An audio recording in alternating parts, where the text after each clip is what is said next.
got sick of Josh out dressing me every day, so I wore a suit today, but the time in the briefcase until the SWC meeting. I just couldn't do it.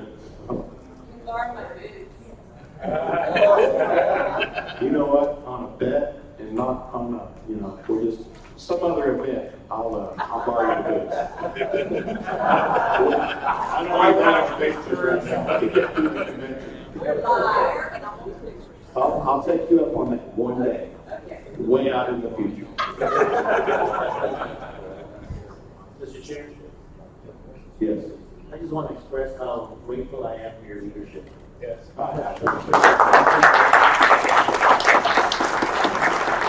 Mr. Chairman, we come around and see how tired you are, and you are still masterfully leading us, and I want to appreciate that. Thank you. Thank you. You've actually not caused me to drink heavily during this. I've been able to keep, that sailor mentality. I've been able to keep it kind of my bag. I won't. What's that? Drink to the phone. That's right. Don't make me start singing the Navy song. All right. We need a heartfelt thank you to Rachel Hooper. Last night I sent out 3 emails that had the bulk of all the submissions that have come in. The counselor in the room categorized them, told you who submitted them, what rules were left to consider, and then put all the language in a single document for the secretary to work off. It was awesome. She had to done it. She could quote that aside with nothing. It just took me a little bit, but you know how attorneys are. She would have built 5 or 6 hours. Thank you very much. Let me get our roll call sheet real quick. We'll call the roll.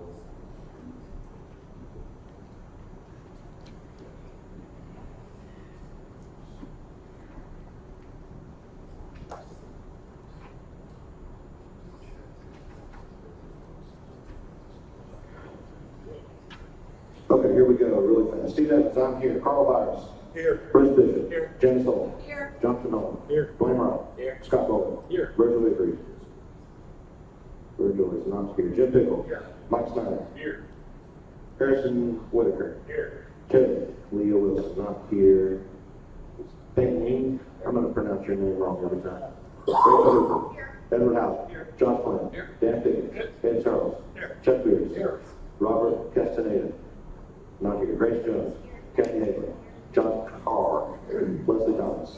Matt Long. Here. David Nelson. Justin Nichols. Here. Ray Gonzalez. Right. Dennis Reagan. Here. James Haneda. Was that date?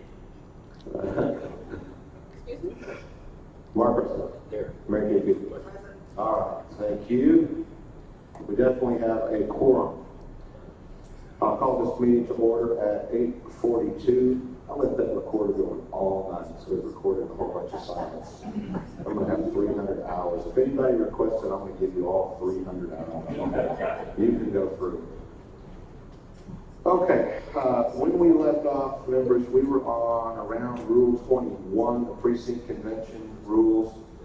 If there's not any objection, the very first submission that I see we have is Rule 23. Does anybody see anything different? I'm going to skip to Rule 23. Kathy, did you have? I'm not sure on the list, but I think You have a Rule 23 amendment too. That would have been something over on the laptop.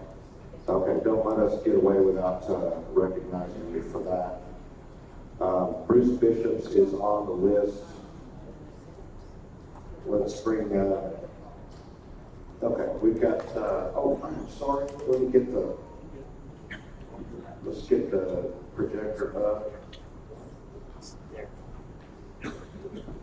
Can we have some, can you turn those monitors on real quick, please? They're not on. They timed out because we didn't have it plugged in, I'm sorry.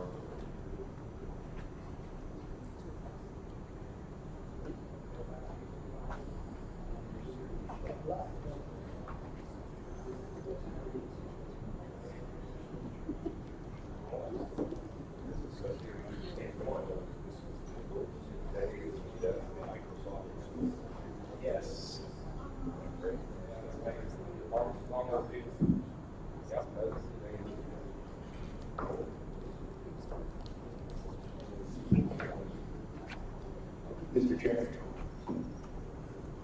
hang on just a second, I'm helping Josh.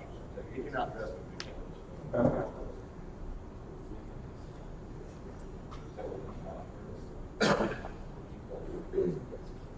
Anybody like a lesson in how to hard do that?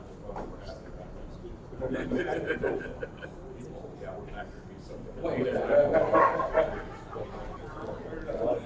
Smoking. Why is smoking? Mr. Wickraw, I recognize you. The chair will count Terry Lee Wilson as buying coffee for everybody. Thank you. We got some campaign cash left, right? I hope you spend it all. You should have. If you didn't, then you didn't run a good campaign. Okay, let's get composed here. Mr. Bishop, I have an email submission from you, and Mrs. Hagler has submitted a change on Rule 23. You want to do rock, paper, scissors, either one of them jump in there. I think yours is just pretty down and dirty. Let's, I'll recognize you for your amendment.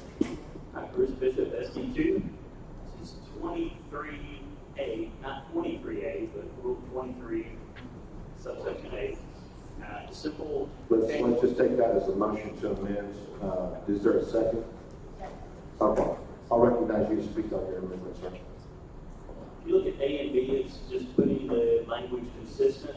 In A, we have 30 minutes after, we're striking after and adding the word prior. If you look down at B, that language would be consistent with B now.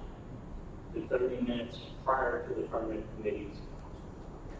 I'm almost ready to call this out of order, Mr. Bishop. The permanent committee is not established and is not constituted and does not exist. I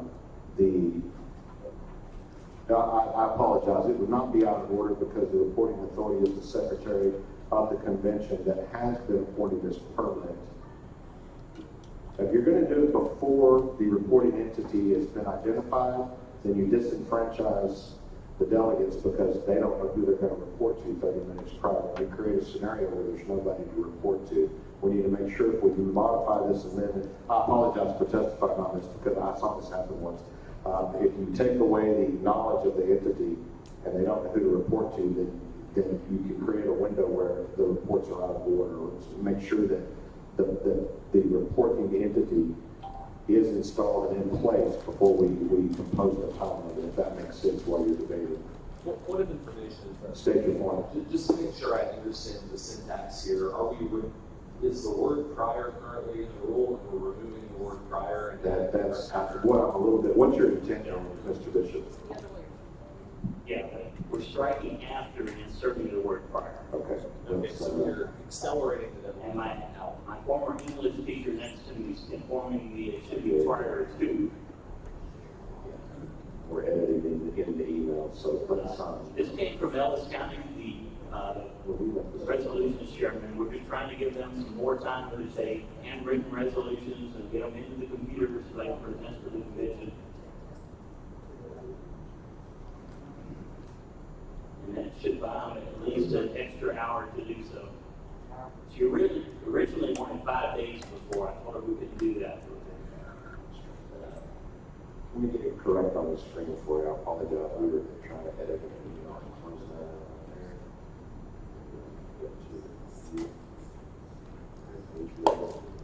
Most of it that has the rules in front of us, but if you compare it to B, it was just making the language consistent between the two.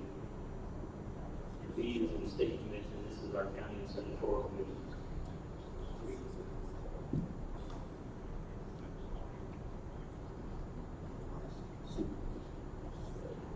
Mr. Bishop, your language is in conflict not later than 30 minutes prior the permanent committee's appointed.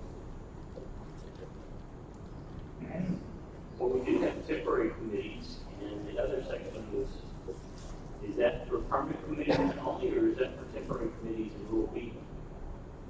This, Rule 23, submissions date of are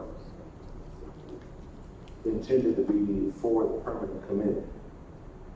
Now, so let me ask you, and I apologize interacting with you, but I see we're about to create a big mess here.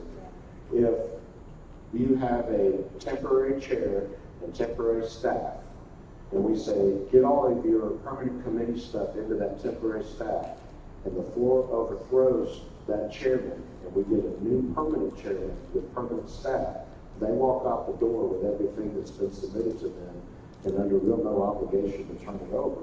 And there's no reporting entity that is there to accept it because we've closed the window, especially if they drag out the window before the staff's been appointed, and then the delegates have no vessel to submit anything that day. What you will do is create a unachievable goal here of trying to submit prior, but then no elected entity. There's a complete line of delineation that the delegates' will is enforced with a permanent committee, and all permanent committees are brand new, and all that business starts over. So you cannot modify this rule to do anything prior to that appointment of the permanent committee, or you create that window of darkness. Well, I'll go a little better. I explained that to the constituent, and I said, we tried this rule change, I didn't know if we could get it or not. I didn't explain that or not convention to cause problems too. I can testify that assisting the state parliamentarian Richard Hayes, I answered this question close to 40 times in phone calls. This very thing, this rule was, they were trying to ask for an interpretation. And that's why I'm debating with you. I apologize, subcommittee. Question? Okay. I'm going to rule this out of order because it would create a circular reference there. Kathy, did you have an amendment? Yes, sir. I have submitted that by email, and I sent it to you again in this communication. You get reminded at the top of this. Yeah, thank you. Take a look. So members, what I'm doing with Rule 23 was a response that I created to try and help Ms. Karen Marshall, who talked to us last night. It's a whole new concept. It's a complete rewrite, well, almost a complete rewrite of Rule 23. So once we get the strikes up there, you want me to go ahead and start explaining, Mr. Chairman, I'm laying it down as motion on these second. I think you got that. Point of information, was this language sent into the email address before 1 p.m.? Because I don't see it in the file that has all of the submissions in it. I sent it Kathy at got 12 it. p.m. She got it on the live doc before the deadline, and it didn't get translated over to the email. You've sent it to me this morning. Yes, sir. Hang on a second.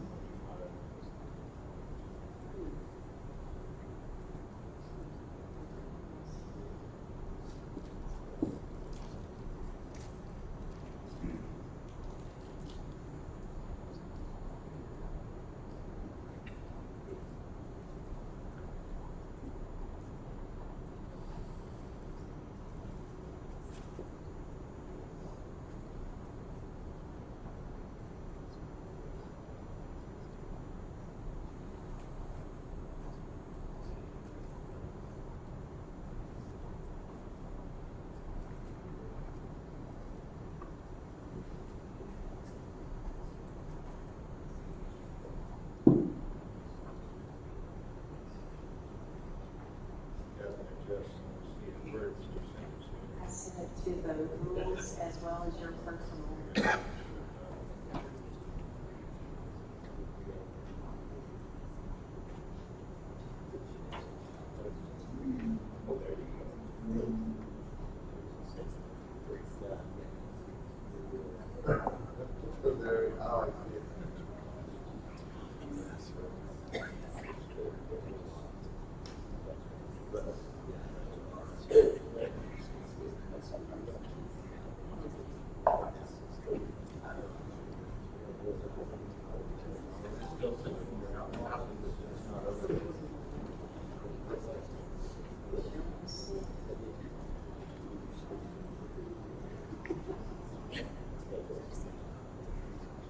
Rules from 2020, right? Yes,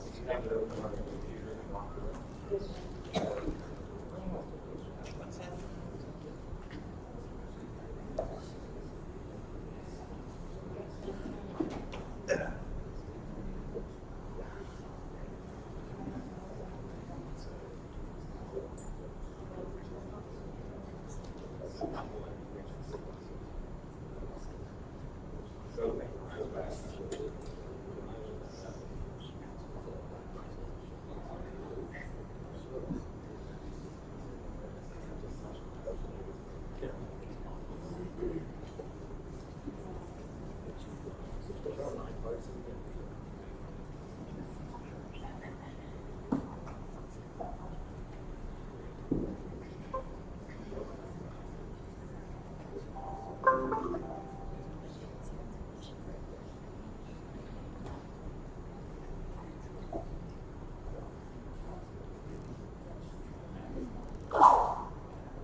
motion to amend rule number 23 with the language on the screen. Is there a second? All right. Ms. Hagan. Okay, Mr. Chairman, one of the things that I've discussed with Ms. Marshall is the fact that we start as a resolutions committee at the precinct level, and then we're a resolutions committee at the platform, at the convention county and SD convention level, then we become a platform committee when we get here. And really, every time you do awareness, whereas therefore, we don't know what you want us to say. So what we're trying to do is just make it a platform committee from the beginning to the end. And rather than submit whereas therefore resolutions, we're going to ask delegates to do what we do here in the rules committee. Give us the old plan, give us the new plan the way you want it to be changed. And so that everybody will actually understand what they're trying to accomplish with all those whereas. So what we're doing is instead of it being resolutions, we're changing that to platform planks. And these, I'm saying we, I'll say I. Trying to change resolutions to platform plank in each of these wordings, and then we would not be calling it a resolutions committee or anymore. We would call it platform committee from the beginning to the end. And then starting in D, I'm trying to address the issue she had with the non-conformity of the different ways things are coming in. So, okay, and it goes into another page. So you're going to have to pull D down and let them see the bottom of page 1 and then the top of page 2. For point of reference, can this be emailed out for point of privilege? It can be, or can I do that, Mr. Chair? Do you need to do that? I'm trying not to expose all your email addresses on the live stream. Oh, Unless you'd like me to. I think they've already got it. so,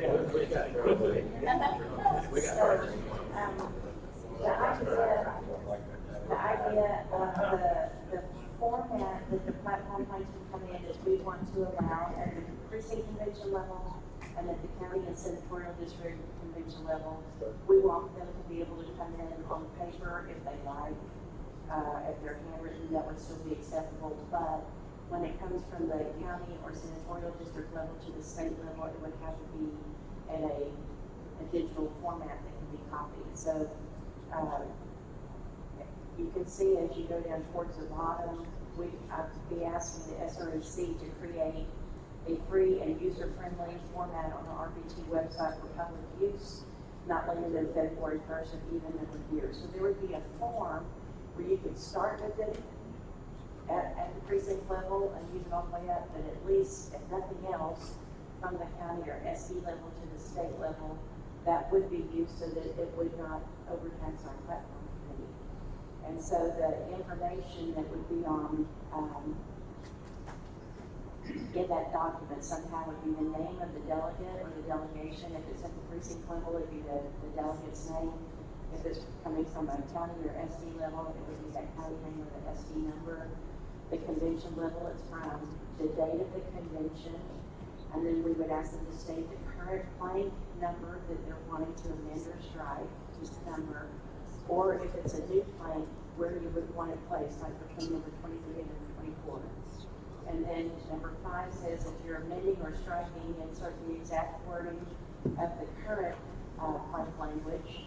And if you're creating a brand new plank, you would obviously not do that there. And then number 6 would have the new plank language showing strike through or underlines or deleted or new text. And then where we are not allowing testimony, there would be an optional area where they could put their supporting whereas kind of information for backup for why they're asking for this. So I don't want to get too detailed of what we're asking the SREC to do, but these are some basic things we can ask for, and then just let the SREC or the rules committee or whoever figure out how they have to do this and say it's doable. And then that last paragraph basically says that it has to be electronic coming from SD or county level to the state, but it can be in paper, hard copy, PDF, or whatever prior to that point, so that we're not putting a burden on the delegates. And then that E is what's always been there, just changing the resolution of platform plans. And then I've gone through all the rules and made a list there at the bottom of the different references to the resolutions committee or resolutions that would need to be changed to platform plan to make that universal change throughout. Do I understand that the changes at the bottom simply change resolutions to platform plank, and there's no substantive change in those bottom rules, or is there? We would just, we might have to do a or a B or something, but there's no substantive changes. It's just changing out platform planks and resolution. I'm going to accept that as two different amendments, and one would be permission for this body to edit in the work session for that. So let's take the language at the top, and we'll work on that, and then I'll recognize you for a separate motion. Discussion on this? Start. All right.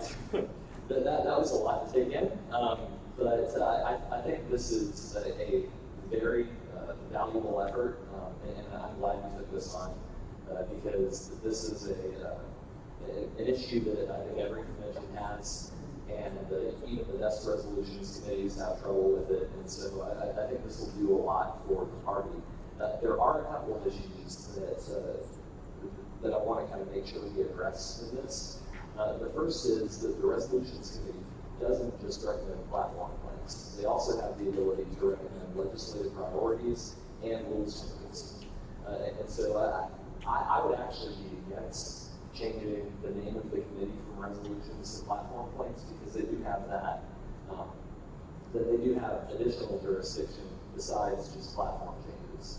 Another thing, I would like to add an explanatory sentence to the first bullet point, just so that we even know what is being referred to here. Like, and I'm kind of thinking something like, just a sentence that says, the resolutions committee will consider, will use the former, or the platform from 2 years prior as its basis for recommending changes to the next platform committee or something like that.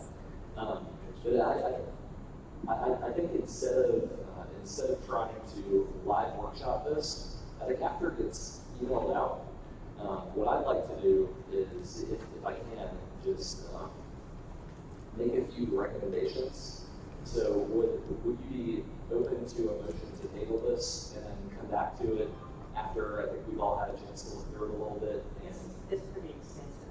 But Yeah. let me just say before you get too far on resolution, rule number 12 does allow resolutions by anybody at any level. So this doesn't take away the right for resolutions, but you're right, there's nothing in this supporting legislative priorities or really even submit a rule request. So that would be something we could workshop. And with your permission, I'll ask that we lay this on the table. We've got a motion to lay on the table. Is there a second? Second. All in favor, signify by saying aye. Aye. All opposed, nay. Not to take away from your amendment, but if the chair, if the committee will allow me, this is the only priority that I have for this committee for you. I've got numerous requests and listened to several hours from Karen and from the chair of resolutions that said we have got to figure out a way to fix this. They have doubled their editorial staff of volunteers just trying to sort through pieces of paper and categorize this. One option I came up with that they all were in agreement with, because this is so extensive and is going to be thoughtful, I don't think that the time exists for this body to really figure out a good way. What I'm asking to do if this body will go through the process to suspend the rules, and I'll let you think about it, you can take it up later, is to create a permanent state executive committee rule that says the SREC in their interim shall define a process and refine a process for submitting resolutions to the convention. And then if you get that done, I will then promise, if I show back up on the rules committee, to work on this. And then I will also make sure that a member of the incoming SREC under Rule 1 authorizes this rules committee in the next convention cycle to modify that SREC rule. So if the rules committee wants to modify it for something that's happened that they need to change, or they want to delete it once all that work is complete and solidified a permanent rule that will create a full mechanism to address this problem. But I think that there needs to be a lot of discussion. Dwayne's been involved in the website part of it. We need to make sure that the electronic mechanism, the rule mechanism, and everything is in place. Plus, we need to hear from all the volunteers that have gone through this on what would make your life better and what would make that committee better, and make sure that the delegates have a much better way to get all their information addressed. Because when there is no standard and they throw a piece of paper under the table, it's not going to get considered because it just can't get done, and their submission goes by the wayside. If they're able to categorize them the way Rachel did for our remaining work this morning, then it makes it clear and concise. But again, I just don't think we're going to get that done in the time we have allotted. So I would get to that point if you're okay with that, and I know Karen was okay with it. I talked to her last night. If we can work through getting a rule to that effect. Thank you for allowing me to testify to you. That motion is currently laid on the table. What's up next? Let's see.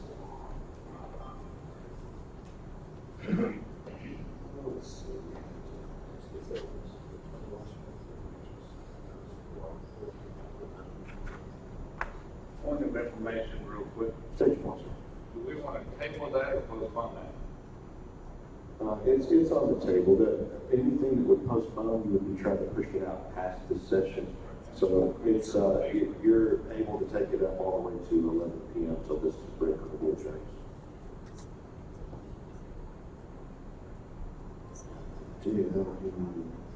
Yeah, there we go. Next on the list, I'll go to James Pinedo. Am I pronouncing your name right, sir? Pretty close, closer than me. Peinado. Pinedo. Hey, like hey, and Gotcha. All right. I'll recognize you for your submitted pre-file amendment. Yes, sir. Thank you. This is an amendment to Rule 23A, 2 and 3.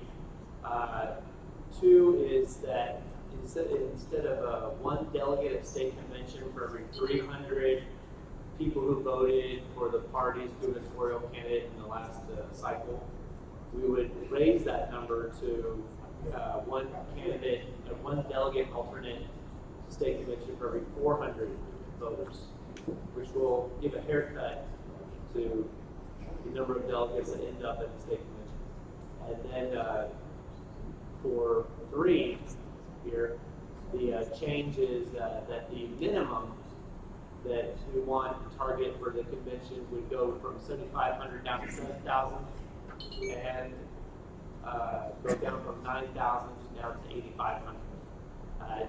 Just proposing a haircut. Oh wait, that's the explanation. It's your motion to amend. Is there a second? Second. Got a second. Now I recognize you, James, to lay out your motion. Yes, sir.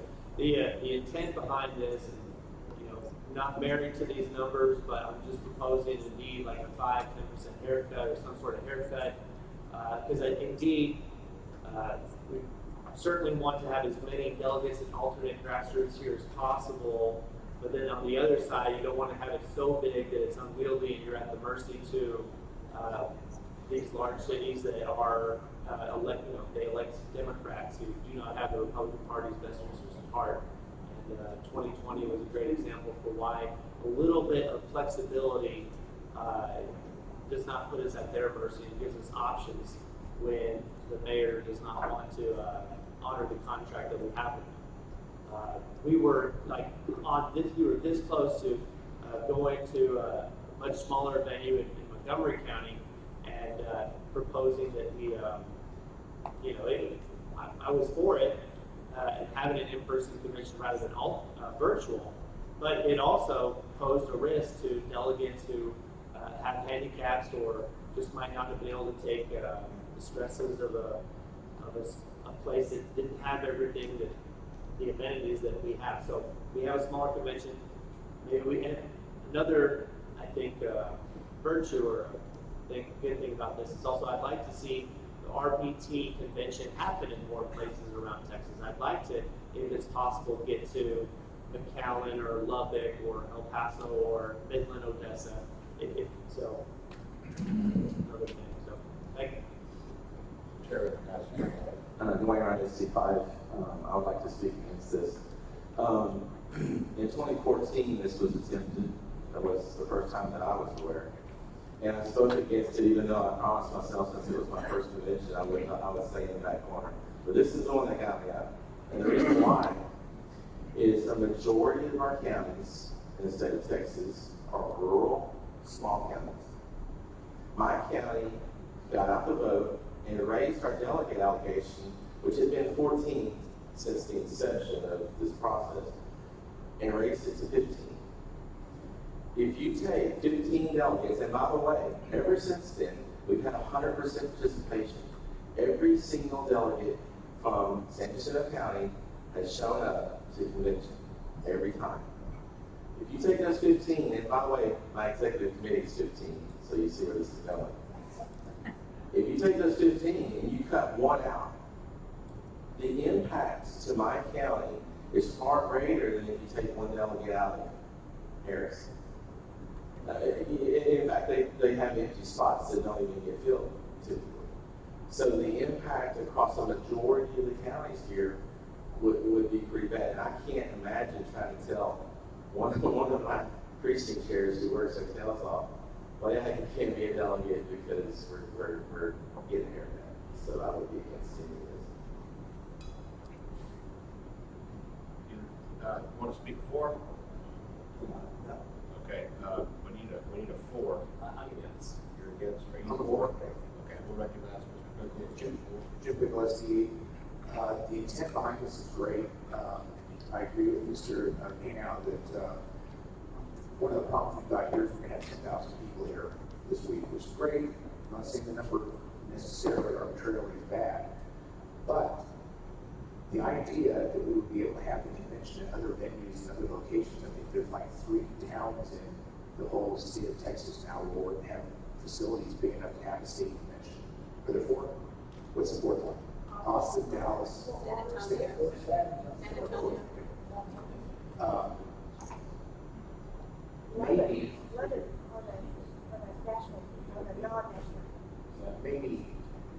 Maybe propose, since I like their idea, maybe we could propose, I'm just suggesting this, I'm very to the numbers. okay, that we do this for counties that have more than 1 million people, cut their delegations down.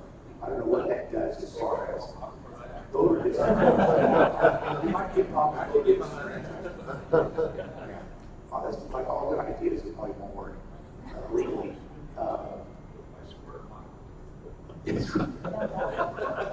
One delegate per square mile. Anyway. Point of extra information, Mr. Chairman. State court? There are other conventions that operate in the state besides the Republican Party of Texas that have their conventions in other cities. Do you know what the defining reason why we can't tap into Lubbock or other areas like that? I believe the FFA has a larger convention than we do, so is there something structurally as to why they can do it and we can't? I have a lot of information on that as well as Rachel does. So we did put together a non-presidential Lubbock plan. Now that Lubbock plan would not be everything under one roof the way it is here. It would be a tour of Lubbock, if you will. I'm not trying to lay out the plan and sell it to you today, but we can't get it under one roof, and that is the problem, A.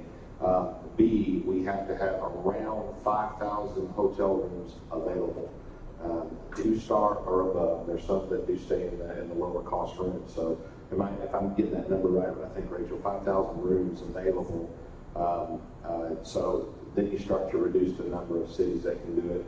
And then you have to have a convention center that can house all 31 caucuses, all the committees, all the staff, and we've got to have a page room, we've got to have sergeant arm rooms, plus you have to have rooms for elected officials, ready rooms. You've got the lunch and learns, you've got all the different events that happen are all under consideration. So when you do that and try to accommodate a minimum of 5,000 rooms and a large delegation, it shrinks the cities. Austin has really not been under consideration either because they couldn't hold it well. So that is, with those specific requirements on a standard conventional convention, that's the limiting factor. So even the Lubbock model that we proposed and looked at would be non-traditional. You would have to do a little bit more driving. But I'd love for y'all to come to Lubbock. It's a friend of the city. Yeah. Did that answer? Did that answer your question, Scott?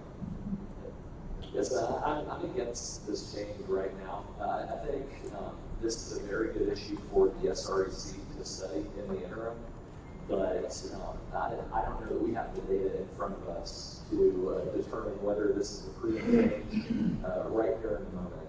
And so I would want to see how many vacant seats are there in our delegations. I would want to see what the impact of this change would be to big and small counties, and whether there's actually any advantage to it in terms of availability of more convention locations. I would love to have conventions in more cities than just the 4 we typically have them, but again, we need to know what the impact of this change would be, and whether the value outweighs the negatives. And I just don't think we have the information in front of us to make that decision today. So I would say let's vote against this, but in the coming 2 years, the SREC should study it and maybe even have a committee dedicated to looking at it, and then either take action in the interim or prepare a recommendation for the 2024 rules committee. Thank you. Do we have a for wishing to speak? Anyone for this? Okay, there'll be no other debate in order. All in favor of adopting this amended language and rule? Oh, I'm sorry, did you want to? Are you signed? Terribly sorry. Did you get signed up? I did. Okay. I even saw her come around and give it to you. Terribly sorry. That's You can call okay. me any name you like, but you are being live streamed. I'll take it. All right, I forgive you. This is what you signed up as a haircut? Yes. Okay. I'm Jerry Vanderlyn, SD 13. I've lived in Houston for 72 years. If we never have it in Houston again, I will be a happy camper.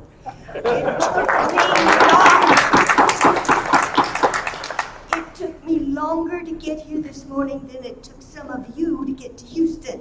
No, I got it.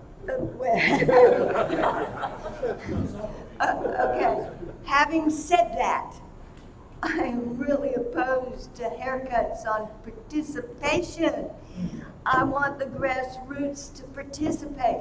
I'm working really hard in the blue southern part of Harris County to turn it red. I know we've got some empty spots, but we are working hard to fill them. And the more people we have engaged in the early stages of our election process, the better we have a chance of winning in November. Thank you. Thank you for your testimony. Is there any other testimony, signed up testimony for 23A? I apologize for not checking that list. Okay, now we're ready for the vote. Yes, sir. Yes, I would say on this as well. My name is John Nix, I'm Montgomery County SD 18, and I would say I'm against any sort of cutting of any sort of delegations. I say we don't have enough delegates coming to state. And I say when instead of the GRB, we need to have it like at the NRG Center to where the hotels are cheaper. Thank you. I still am on the list for other issues as well. Point of information. Jeff Higgins, SD 16. Did we not this year, based upon SREC recommendations, do a scaling anyway, based upon the percent? It was not set as this document, because I actually did the numbers for Dallas County. It was actually a ratio of numbers that was actually small, or in essence larger than this for Dallas. Did we not do that?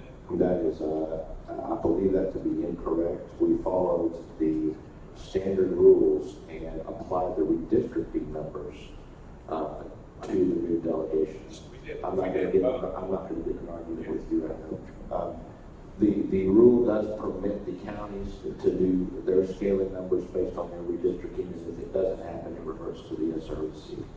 The numbers that the SREC provided were in accordance with the rule and the data files, shape files that were uploaded to Secretary of State and Ledge Council, and we offer those back to the counties that didn't complete their delegate allocations. Thank you. Okay. We're ready to vote on 23. All in favor of adopting this amendment, signify by saying aye. Aye. All opposed, nay. Nay. The yeas have it. The adopted, the amendment fails. We'll go to. Mr. Chairman? Yes. Yes, a question. Okay. Since our time for close of testimony is 11, which is about an hour and 35 minutes, You are right. could we let these people testify? Yeah, can I have a show of hands who is here to testify this morning that has signed up?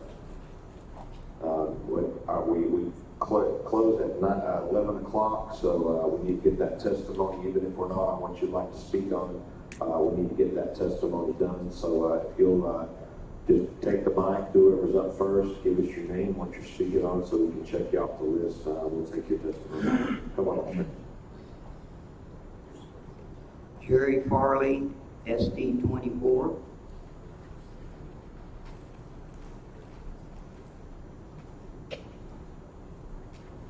Go ahead, sir. Rule 44. A Democratic woman was recently asked the question, what's a woman? She couldn't answer. Well, I have a question for y'all, you Republicans. What's a Republican? We had a representative give testimony here yesterday morning, and he said the House is full of Republicans that don't give a flip about our Republican priorities. I think that defines you as a Republican, to have our values and promote them. And when you have legislators that are that delinquent, are they a Republican?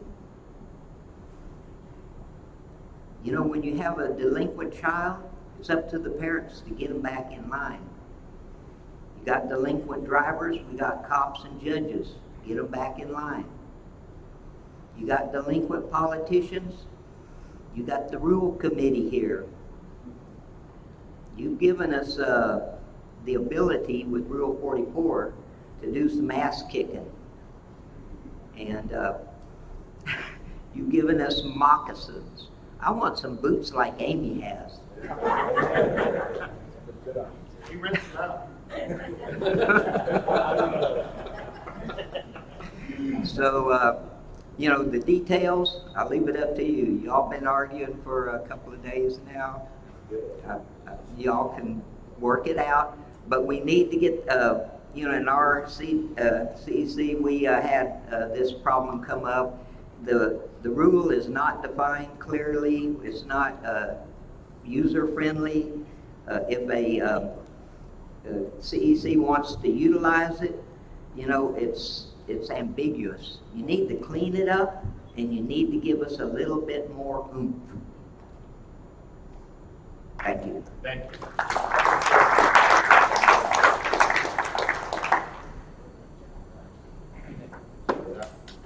That was a minute and 59.5 seconds. Thank you. We're going to call that the Jerry model. All right. Howdy, y'all. I'm John Nix from Montgomery County SD 18. I know we just talked about it a little bit ago, but I'd like to see the amendment over the precinct conventions. The 30 minutes, like the person that's the judge, the one that's running the elected precinct be striked, that they do not have to wait after. Sometimes at my county, it's the precinct convention is held at 8 p.m. and if they're a clerk or a judge, they're tired and just want to go home, and they don't want to have to wait 30 minutes. After it, I clerked, and then I ran the precinct convention after it. You know, I was there at my Magnolia High School at 6, and I didn't get home till 9:45 because of the 30 minutes. My precinct convention, my precinct chair didn't want to run the precinct chair, so I ended up running the precinct convention. So I really want to see that convention done on that rules just struck on it. No one ever came by to question the rules or anything at the Magnolia High School where I on it. And also, I'd like to see the rules changed for the convention to where if there is business on the floor, that no one can make an amendment to adjourn. I've seen this happen at multiple conventions. This isn't my first convention. I've been a delegate multiple times. My first time I was to a convention was like in 2014, and I see this happen every single time where someone makes a motion. And I want to see where they can't do that anymore, that we get every single business done. And third, I want to see these public speakers like Sid Miller or Ken Paxton or anyone else, those speakers, their time cut in half. Yeah. Because I'm tired of these people. I'm tired of using more time than speaking and not enough time for party business. Because I'm taking time off of work for us to drive all the way in this Houston mess and spending time in my own money in a hotel room to take care of my party business and not to hear public speak. If I want to hear a politician speak, I'll go to a Trump rally. All right, and that's why I like to see more focus more on party business and not enough on more of the politics, more of the rallies and galas and all that stuff. Thank you, sir. No problem, and God bless Texas, and let's go, Brandon.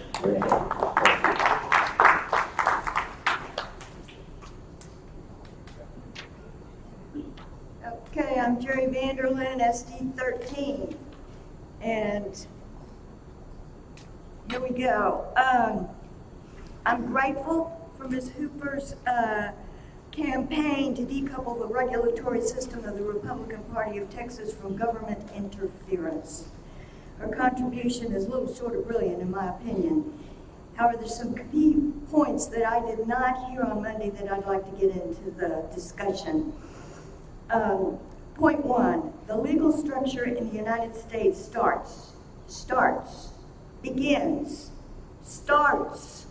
with the Constitution. The Constitution is the final say in our republic. And as such, there is a provision that anything not specifically defined in the Constitution belongs to the states, okay? And there's nothing in the Constitution giving the federal government the ability to interfere in the regulatory assemblies, the regulatory systems of assemblies. In fact, the Constitution specifically protects our ability to freely assemble, and inherent in that right is the ability to regulate ourselves as we deem appropriate. However, there is also inherent a provision that we do nothing that rises to the level of substantive evil. So for those of you that are feeling like we're getting unbalanced, there's your check and balance. And one of the reasons why I really want to support this decoupling from the Texas Election Code is that we desperately need to be in control of our primaries, okay? And in Harris County, I don't have time to go into all of that issue, but if somebody wants to ask me a question about ballot access and election integrity, I'd be glad to answer any questions. Jerry, thank you. I'm going to give you another 2 minutes. You've signed up to speak on conflict of interest under Rule 42. If you'd like to do that now, we'll give you another 2 minutes to speak. Okay, so evidently I am not as familiar with the rules as I should be, even though I sat on this committee 3 cycles in a row. Rule 42 is evidently not enough.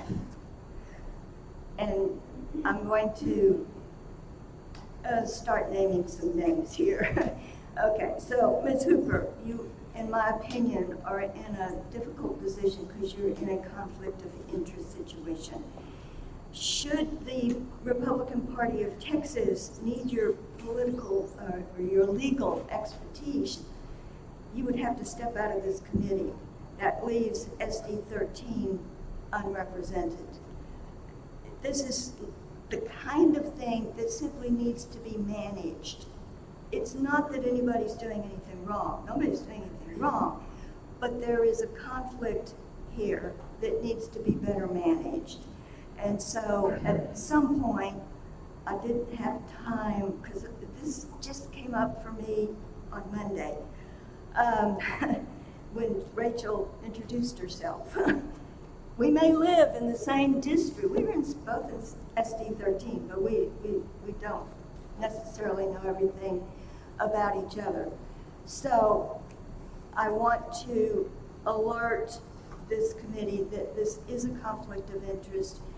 It does need to be managed, and I'm not seeing an appropriate vehicle at the moment for doing that. Thank you. Thank you. Anyone else wishing to testify to this committee that get it in before 11 o'clock that's signed up? Anyone else signed up?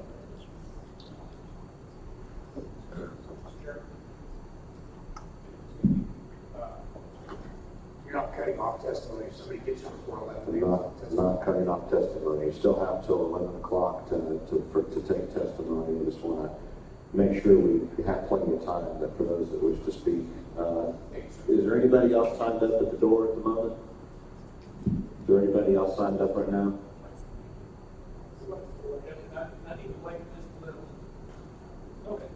So nobody else wishes to speak right now to sign up. All right. Let's move on. What's the next? Let's go back up to. Okay. Chair recognizes Kathy Hagler for an amendment to Rule 25. Mr. Chairman, we wanted to switch this time and move this to 25. We have. I just missed it in the email last night. Okay. Let's. I'll recognize you for an amendment to Rule 29. Come on, Kathy. Let's go.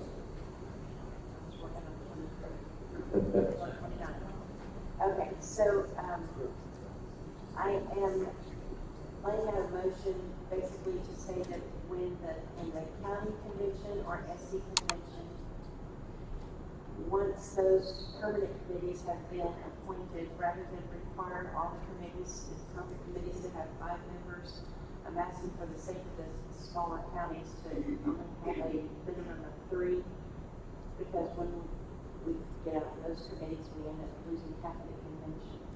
So that's the whole content of my motion, is that the convention has less than 50 delegates, each committee shall be composed of at least 3 delegates. I didn't get a second on that before you spoke, but is there a second to this amendment? Second. Okay. And Leslie, is your amendment going to affect Kathy's amendment? Okay, so that's all going to be separate. We'll make sure we get all these taken together.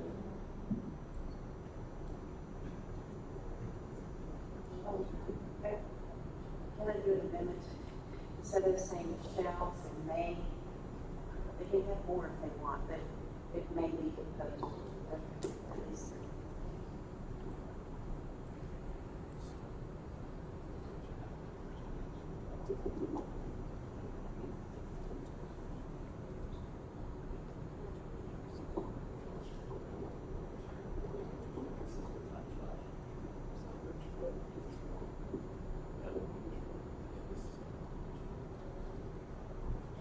Right there. Okay. State your amendment. Sure. Point of order. State your point of order. Did we not do Rule 25? We're on Rule 29, yes. Did we? So we disposed of Rule 25 yesterday. Thank you. Thank you. Okay, we're back on this. You want to change shall, so you want to strike shall and add may? Correct. Okay.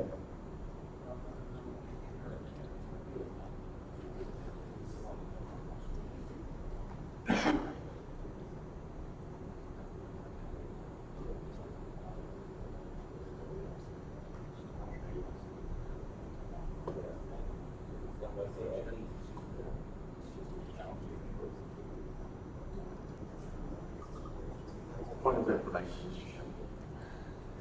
I got everybody talking to me at one time. What's your point of information? By changing this to May, we effectively just negated the need for this. I don't even have the language on here yet. Give me just a minute. There's a motion on the floor. The body owns this. So she's making the motion to amend your language. So everybody yelling at me to just delete is out of order. So let's strike and add please pull the May. Okay. Is that your amendment? Mrs. Heckler, is that your amendment? Is that your amendment language? Is there a second? Second. Is there any objection to May?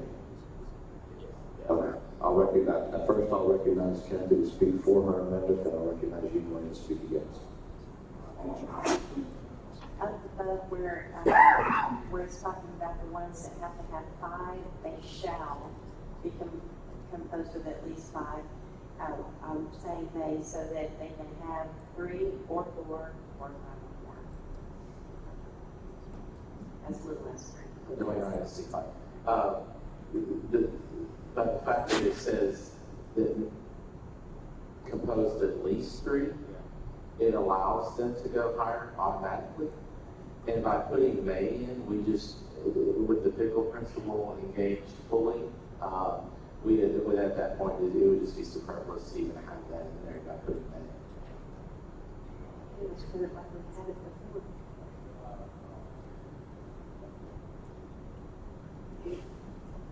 Is there anyone else wishing to speak on the shall and may?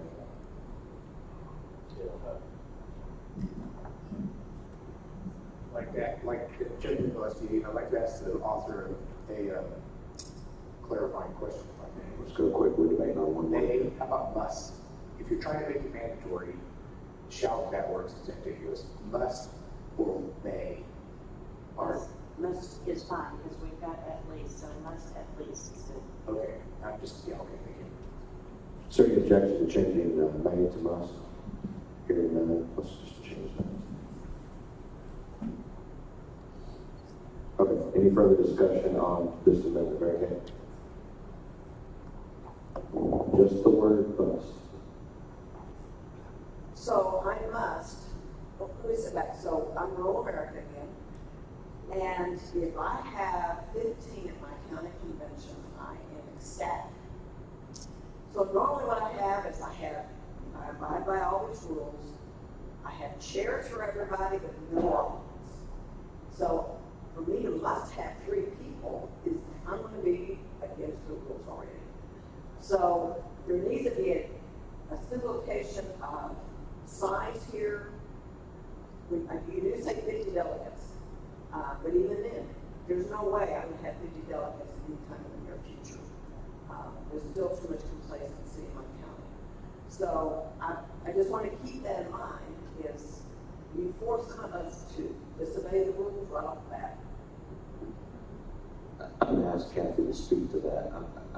I'm not sure you're clear on what this says. I think this helps you, actually. Okay.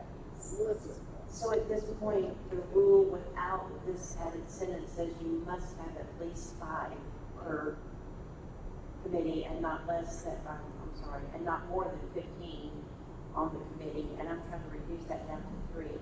And I understand small counties, because we usually have about 30 at our convention, so that's why we have a problem. So if you needed to, you could have 3 people on the nominations committee and 3 people on the platform committee. The same 3 people could serve on both, but I'm making it to where you just have to have 3 people on the permanent committee rather than 5. Question to the author, please. Please. Ms. Heckler. Since it says specifically, provided if the convention has more than 50 delegates, so if the convention has fewer than 50 delegates, then this rule, would this rule apply? In other words, if you're in a smaller county that doesn't even get to 50, then if they've got a committee of 1, it works because that rule doesn't apply. Is that not correct? You confused me. Okay, my point is, the rule applies to conventions 50 and above in terms of participants. If it doesn't reach the threshold of 50, the rule does not apply. The way it's written.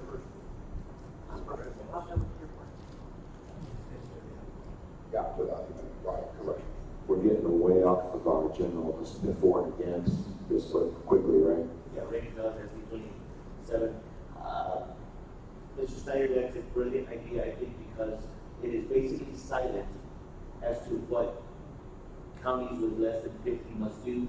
Because with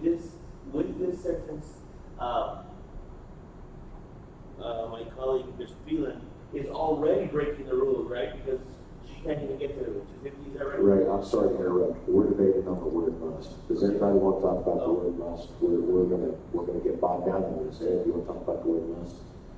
I'm in favor of the word must, and I think after passing that, we should come back and modify the less than 50 to greater than 25. So let's just talk about the word must. I proposed amendment. Thank you. Anyone else want to talk about the word must? Trying to keep us from getting bogged down here, committee. Okay. All in favor of striking shall and changing to must, signify by saying aye. Aye. All opposed, nay. Okay. The ayes have it. This language you can change. Take shall out, unhighlight must. We're back on the amendment. We've already had 1 for and 1 against. I'll recognize Ed for a motion.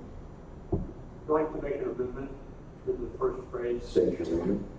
Change it if the convention has more than 25 or at least 25. This, that language has already been stricken, so you're attempting to undo In underlying language. If the convention has more than, change less than 50 to more than 25.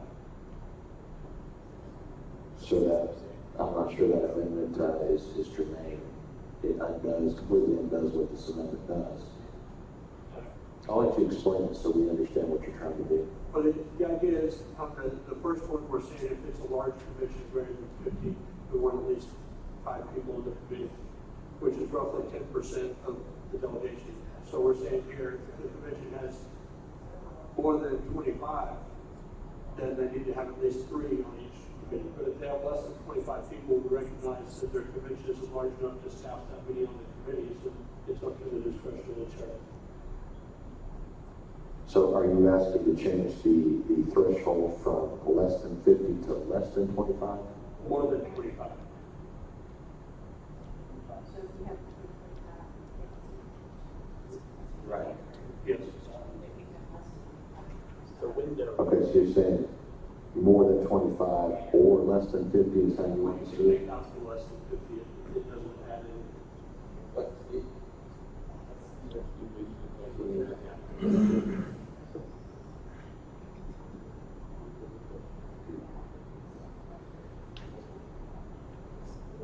Does this work for you, Candy? Do you understand what he's trying to do? Y'all work this out real quick. I understand what he's trying to do, but I think that we need to leave the less than 50 in there. So we're saying if you have 50 or more, you're going to do 5. If you have between 25 and 50, you do 3. And then we're silent if you have less than 25.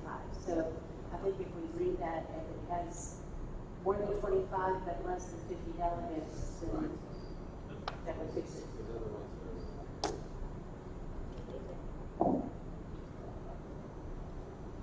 Okay. Mr. Charles lays out an amendment. Is there a second? Second. Do we need to debate this language? Without objection, we'll accept this language. We're back on the amendment to Rule 29. I have 2 fors and 2 against. Left, Scott? Go ahead. All right, so I think this is entirely unnecessary. The rule as it currently exists mandates that if you have more than 50 delegates, you have to have 5 on each committee, and then it is silent on how many members can be on each committee below 50. This does not prohibit a chair from nominating committees. It just does not impose a requirement that those committees have to have 5 or more people. And so I think if the concern is that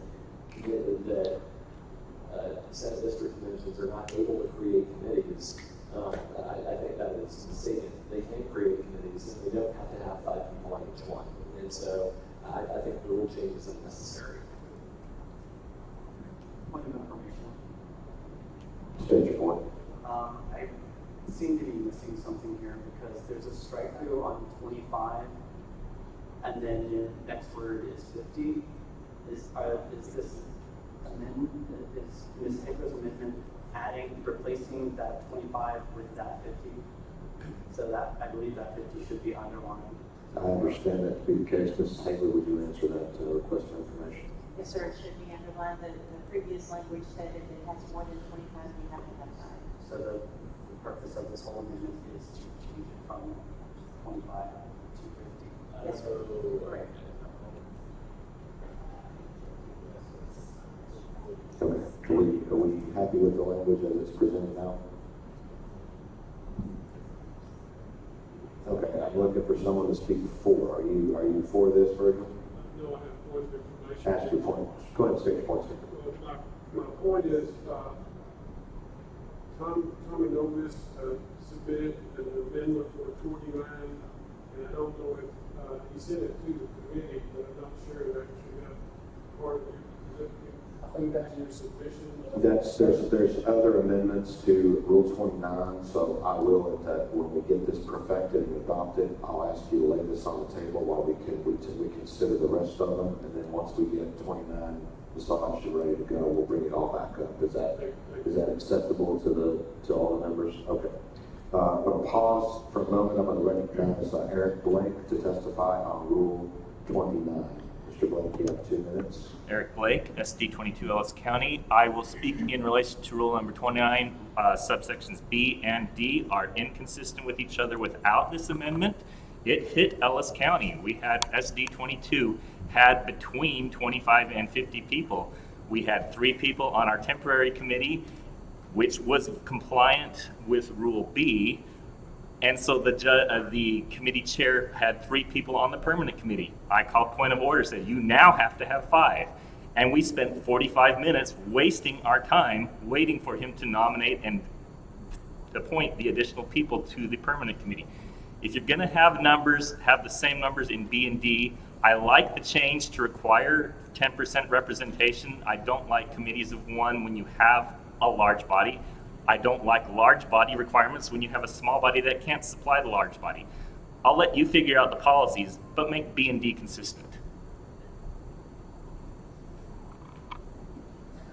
Thank you.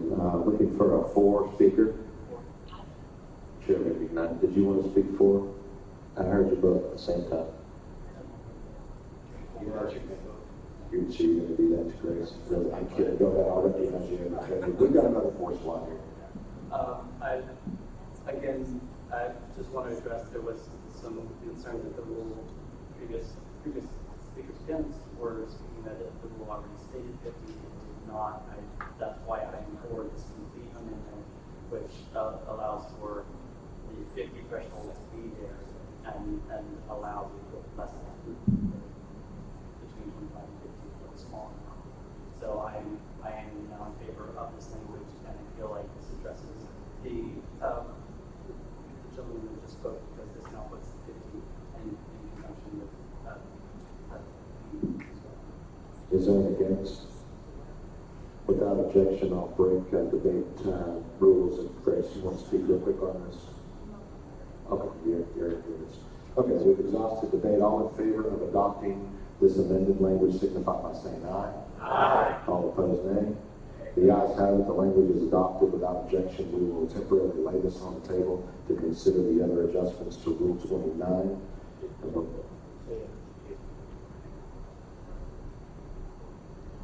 Can we?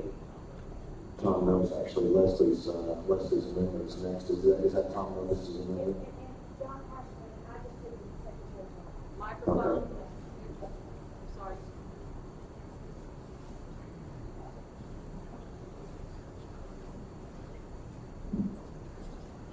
Let me get that language for you real quick.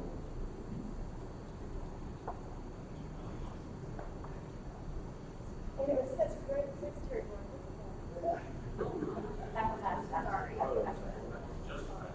Justified for me.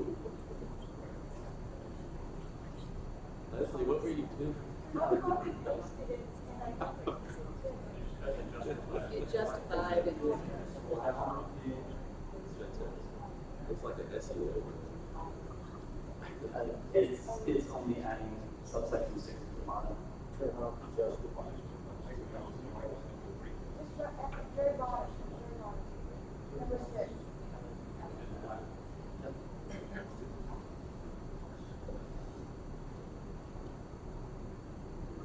Leslie, did you resubmit it to Bruce Cool? Yes, I sent it to you. Yes, we can do it, and then I got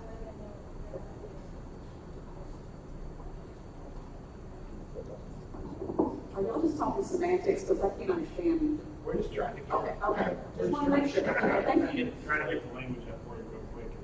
I apologize. Is this it here? Yeah.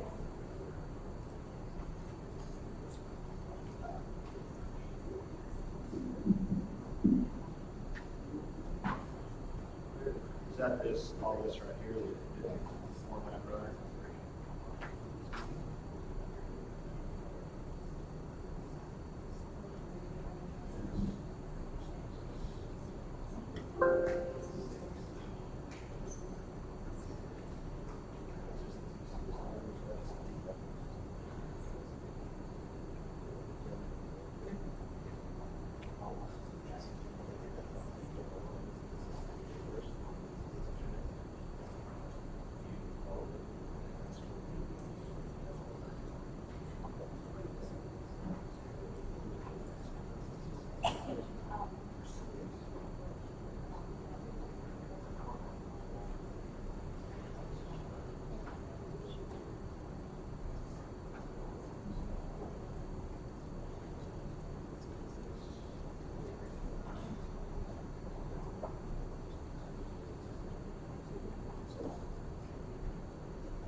Okay, I see your 29B language is to add new item number 6, is that correct? Okay. Members, we're talking about Rule 29B. The motion, the amendment is going to be to add new item number 6 to 29B. Is there a second? Second. Okay. Who, is this yours, John, or Leslie's? Okay. Will somebody lay this thing out for us? Okay, we'll recognize you to lay it out. So when the Legislative Priorities Committee was created, I think about 3 conventions ago, it was Chris McDonald. It was a hard fight. And when we got it, we were just so surprised, don't know by one vote, and we were so surprised that we got it, that we took our hands off of it, because we didn't want to mess it up. But we left off the precinct, not precinct, the SD level, SD and county level committee. So since then, it's kind of been up to the county or the SD how they want to handle it. Do they even do LPs? Do they do it in the resolutions? Do they make their own LP committee? So this is just giving guidance to having an LP committee at the SD and the county level at conventions. I think it's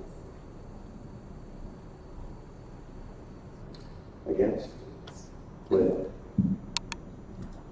All right, so Throw your SD out there. yeah, Scott Bowman, Senate District 6. While I was Senate District 11 chair, I had to put together committees for convention every 2 years, and it was hard enough to find, even in a larger SD, it was hard to find 25 people who could staff our 5 committees. And now we need 5 more people for our Legislative Priorities Committee. And the bigger problem with this, though, is that the legislative priorities, we have to make sure that they don't conflict with the platform committee. So I think it helps a lot to have the same committee considering both. They put it all in one report, in a resolutions report. And a lot of precinct chairs also, when they submit resolutions to the Senate district, they don't really have an understanding for the difference between platform and legislative priorities. They just want things done. They just want things changed. And it's the resolutions committee's job to go through all the resolutions that are submitted and workshop them into a format that is useful for the state convention. And so I think if some Senate districts or counties have found that it makes sense to have multiple committees, then that's... Scott, may I interrupt you? I apologize. Tom Novis's original language said may, not shall. Has this been changed? Do you intend for... Okay. and I want you to have an opportunity to speak on the correct language. This was improperly submitted. The language that it was supposed to be, and somewhere it got lost in translation, is may. Does that change your debate, Scott? Well, it still mandates the creation of a committee. I'll allow you to start over if you like. Okay. Yeah, so under that language, it mandates the creation of a committee, and it just allows them to conduct deliberations. So now you have to have the committee, and they get to decide whether they consider legislative priorities or they just sit there and do nothing, I guess, under may language versus shall language. So I'm against imposing this. I think you have to have a resolutions committee, and how it breaks up from there should be up to every county and SC. And every convention is going to handle it differently. I think Senate District 7 in Harris County is the biggest one within 100 miles probably. And so they've probably got the personnel and the desire to do it this way. But their convention is gigantic. They have hundreds of people, and that's the context that I think he's offering this from. But I don't know that it makes sense for every single convention in the state. And so I think it would be better to leave the flexibility. And then you'll see in the language I offer for Rule 23, it preserves that flexibility for resolutions committees in every county and SC. So I would be against mandating this change. As I understand it, we still have the language wrong. This is not the way the original submission is. Give me just a second. Yeah, hold on there.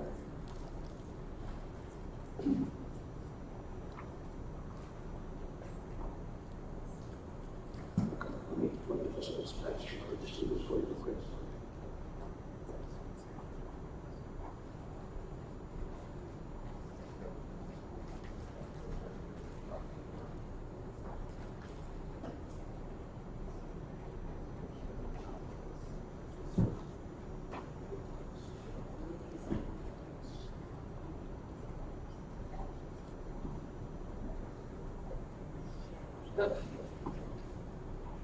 I think this is what you want. I remember reading this and thinking, that's not right.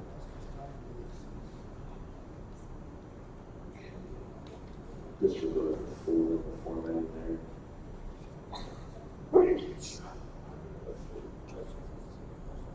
Get rid of that.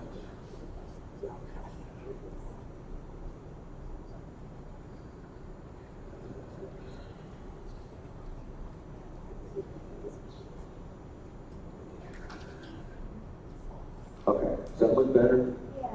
Okay.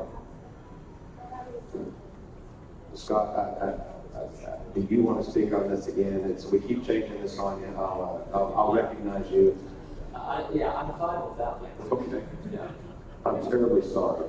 Okay. Anyone wishing to speak against this language? Okay. Grace, did you want to speak for? I'll recognize you to speak for. We got a little out of order. Go ahead. Okay, so my opinion is that, and I hear what he's saying about resolutions and things like that, but I would like to see this be an actual committee, because I think that jumbling it up with platform and planks just causes confusion at the convention level. And if they don't know the difference between legislative priorities and planks, then they shouldn't be submitting them. I think that they absolutely need to understand the difference between that. So having a separate committee helps our delegates understand that. It will actually allow us to be more effective and productive at the convention level. Okay, we've got a motion to amend. State your amendment. Yes, we need to delete the second colon and replace it with a period. So we can do that. Without objection? No, you're good. Go ahead. Second.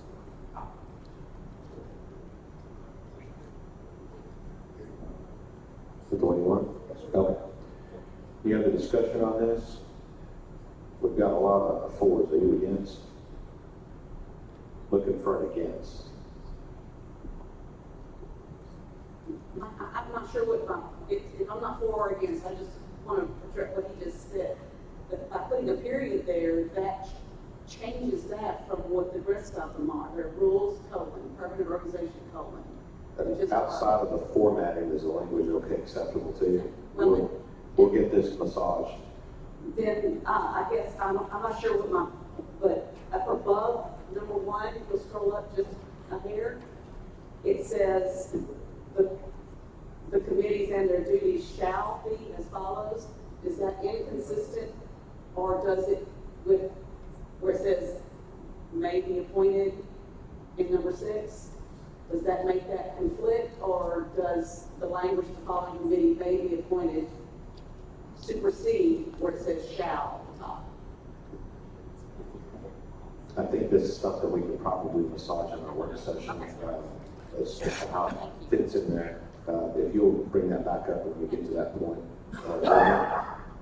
Yes, I understand the comment. So, please state your SD at least. Virgil Vickery, SD7. I understand what the smaller counties are saying, but I think it's important that a separate report should come out, even if you have some kind of combined legislative priority resolutions committee, that they delineate between priorities and resolutions, so with basically the same analysis. I can understand how you want, these two documents need to be consistent. That's not for you, sir. But you're over there. Don't interrupt the member, please. Okay, you stop with continue.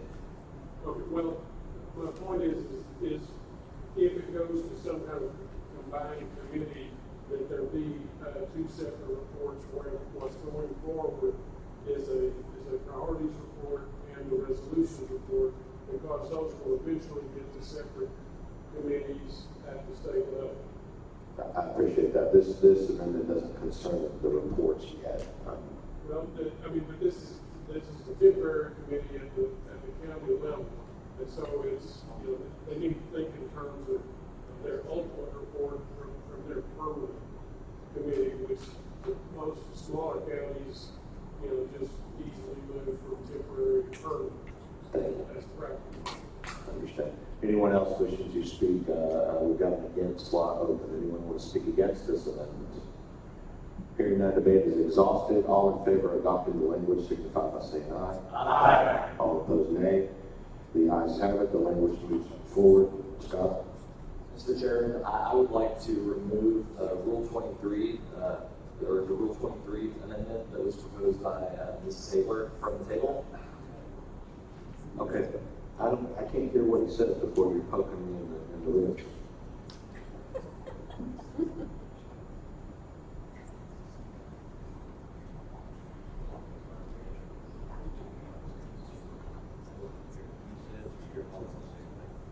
All right. And what is it you want to do? Okay. We're completely done with this Rule 29 change, right? No, we're not. Okay. Well, after we finish. Okay. I thought we just Oh, okay. Okay, let's get back. Mr. Chairman, are we done with Delegate Novus's proposal? There's Okay. We have to adjust the D as well. We just adjusted B, and we have to adjust D for the permanent. It's the same thing. It should have been in the same motion.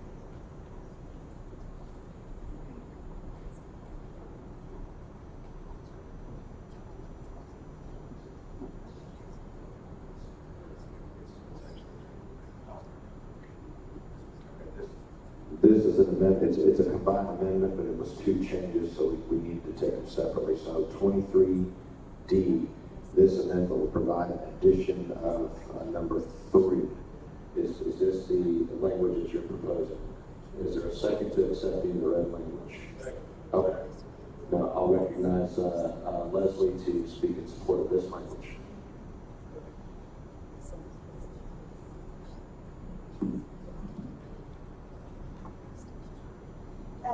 Once again, this is just tightening the language for legislative priorities, making the practice, codifying the practice.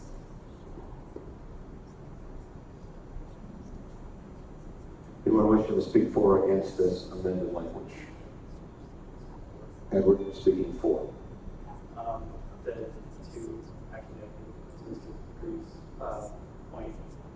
allows it to become a minor, allows it to become a permanent commission.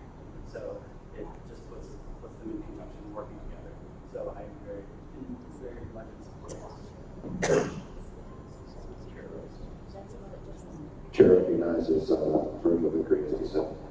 Virgil Vickery as he said.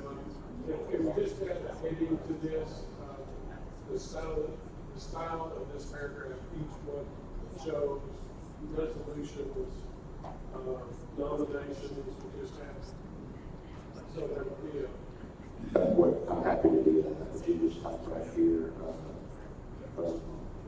legislative priority committee and a call.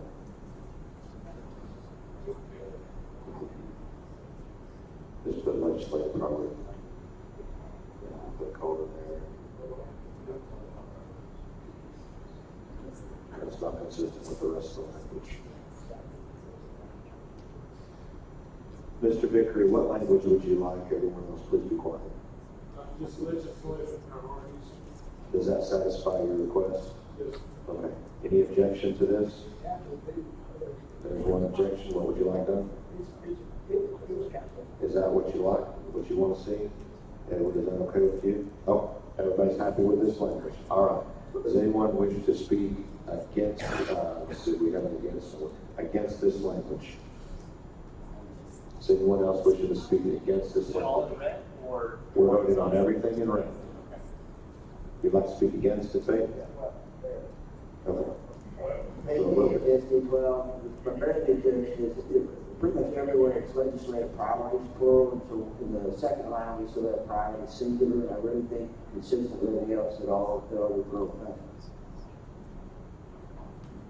4? That was kind of an against. Did you have a question? I'm 4. Okay, so you guys flip a coin, who goes next? Rock, paper, scissors, I'll recognize you, sir, to speak Favor for. the language, but I would suggest an edit by striking. Are you making a motion to amend, sir? Yes, I'm making a motion to amend. Okay, so you're not speaking for, you're making a motion to amend. So state your motion, please. Motion is to strike the words any method at the end and replace it with otherwise. Okay, so your motion is to strike any method. If I can speak. Give me a second to get your language. Just a second, I will recognize you.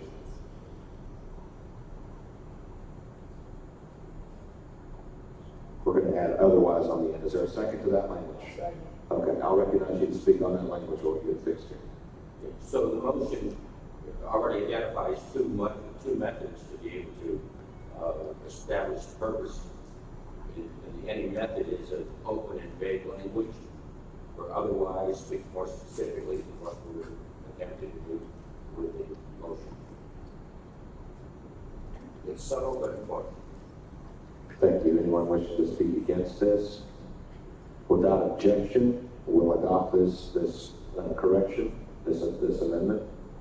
Hearing none, we'll adopt that. Strike. We're back on. I can recognize you now, James, to speak for this amendment. There's a fourth slot open. Oh, you were against? Were you? Okay. Any other fours? Are you ready for the question? All in favor of adopting this amended language, signify by saying aye. Aye. All opposed, nay. The ayes have it. The language is adopted. Do we have any other changes to 29? Okay. Give me stand at ease a couple of minutes. Let's get all the 29 changes up there. Let's vote on the whole 29 as a whole, and then we'll move on.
Members, let's come back to order. We've got this language all back where it needs to be.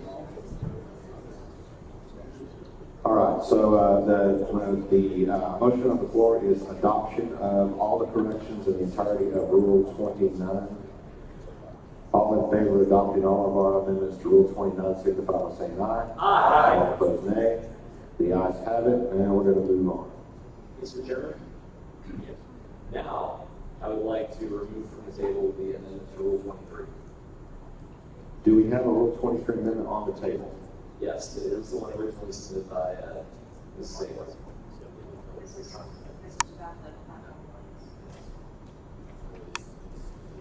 Let's go back up and take a look.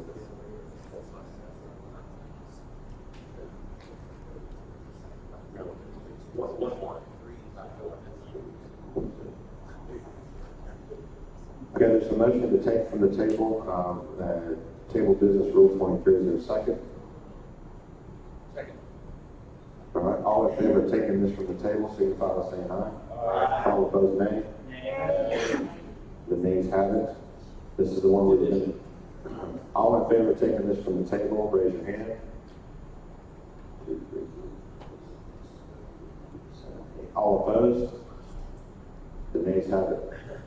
Mr. Chairman, we can still take it up later. We can take this back from the table up to 11 p.m. this evening.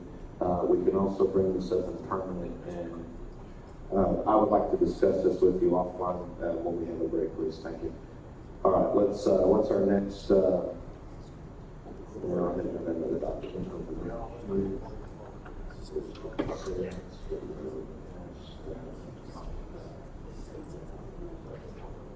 Okay, our next rule is 32C. Who submitted this? We don't know what Senate district this came from.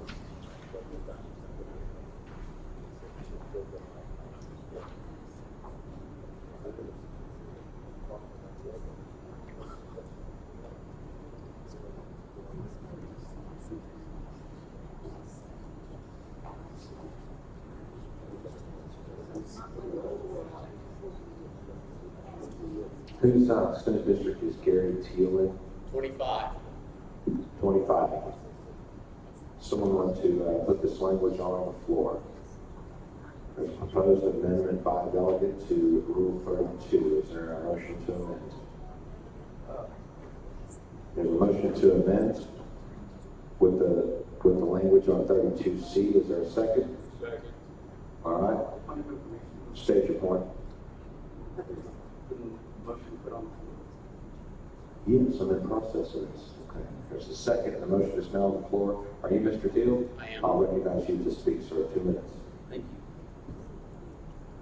you. My name is Gary Teal. I'm registered to vote in 25. Right now, I just finished 9 months as the executive director of the Bexar County Party and was a prior executive director in the Travis County Party.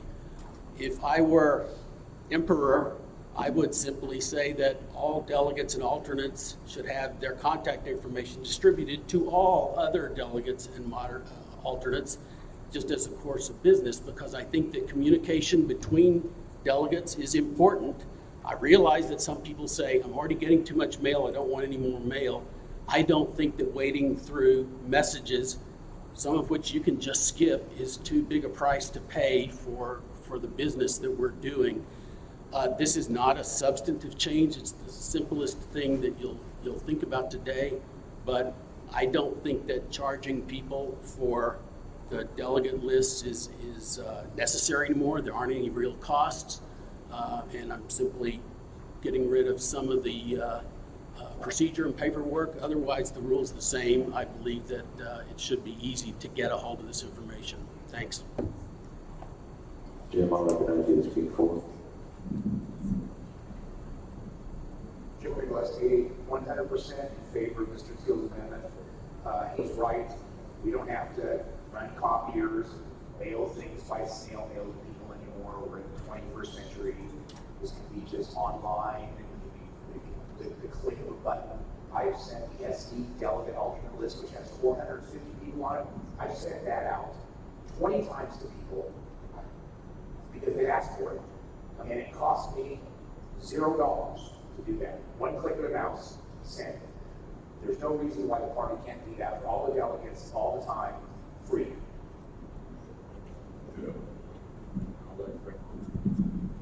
I'll recognize Leslie Thompson to speak against.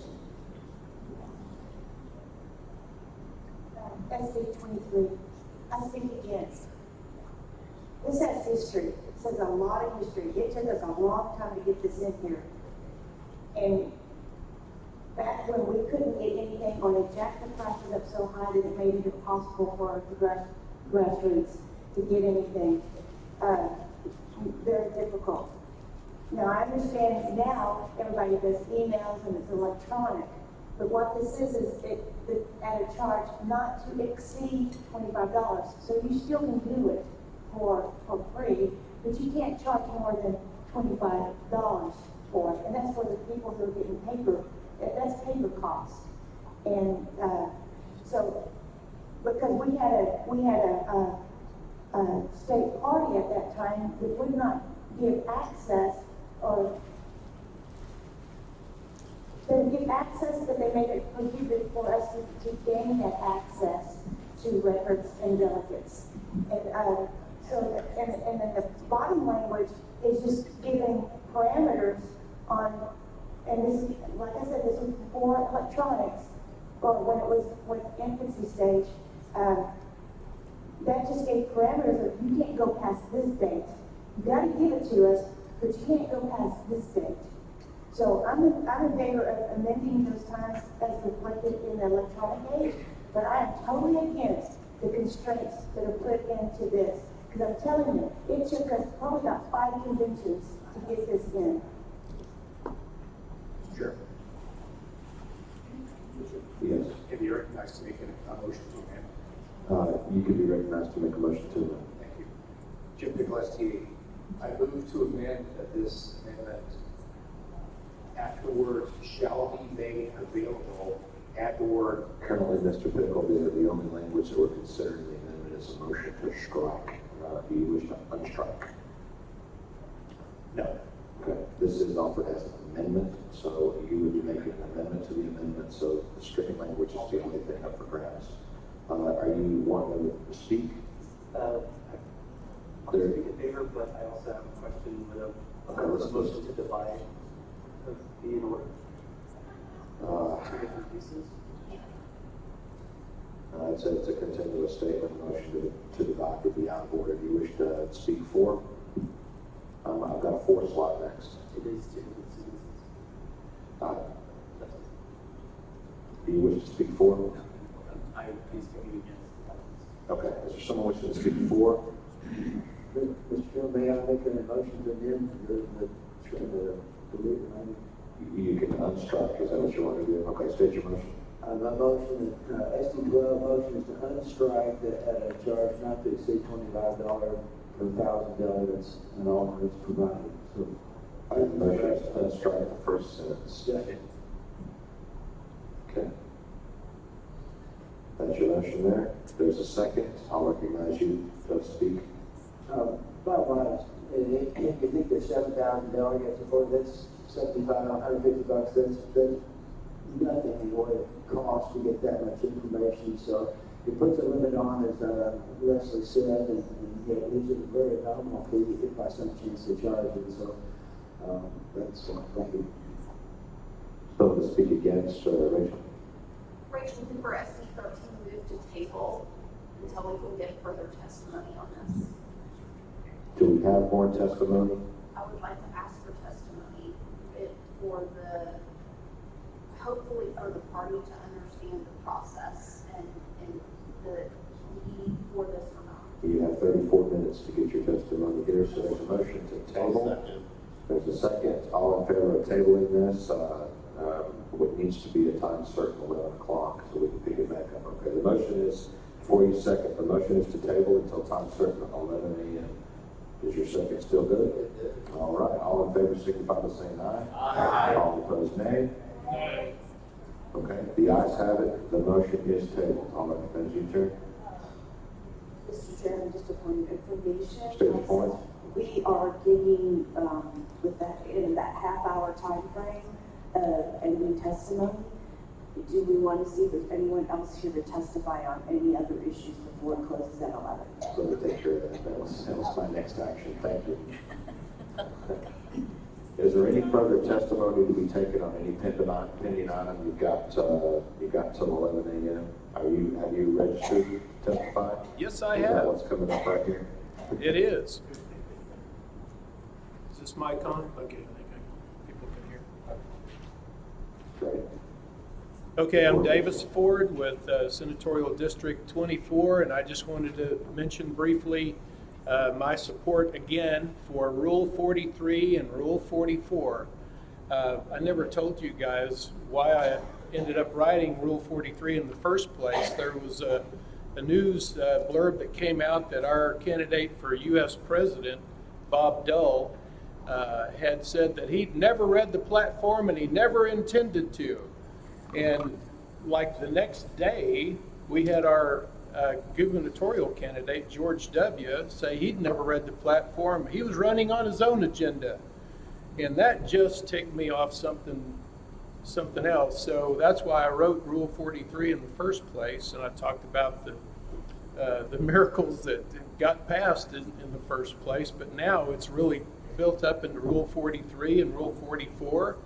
And I just want to make sure that we strengthen these two items. I know that there's a few of you here on this Rules Committee, and I won't mention Kathy Hagler's name, but who would just like to get rid of both of these or make them so inconsequential as to be useless.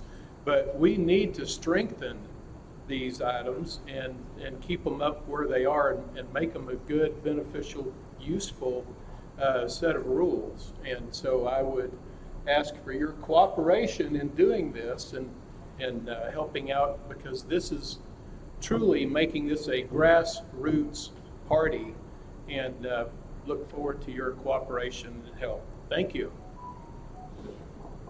Mr. Ford, you're signed up for 43 and 44. Did you have any additional comments? I will ask you to refrain from addressing members of this committee. I noticed that there was one article I saw that had a couple of enhancements to Rule 43 that were good enhancements. There were several on Rule 44, and I'm just going to let you guys read through those and see what's good and what's bad. But like I say, if we can make Rule 43 and 44 give it more bite, those would be good things. Thank you.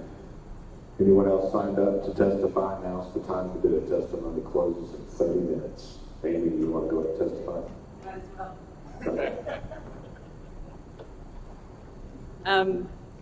Rule 32C is a big deal kind of for me too. Ran for vice chair, or no, was it state chair? Yep. State chair. Ran for state chair last time. And yeah, we could not get the delegate contact list. Couldn't do it.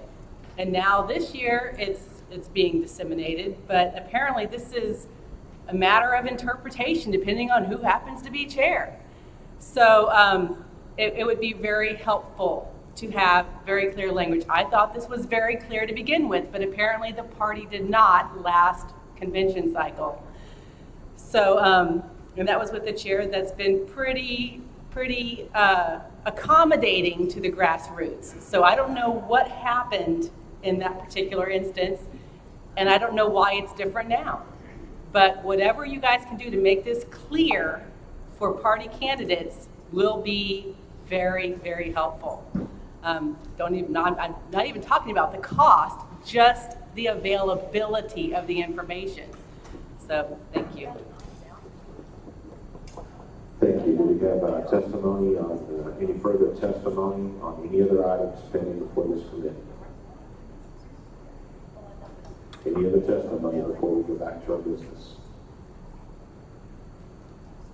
Okay, we've left 32 on the table until 11 a.m. Let's take up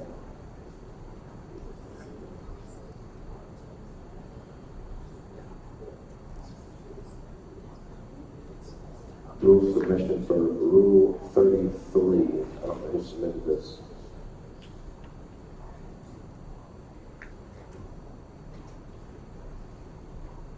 Whose Rule 33 language is this?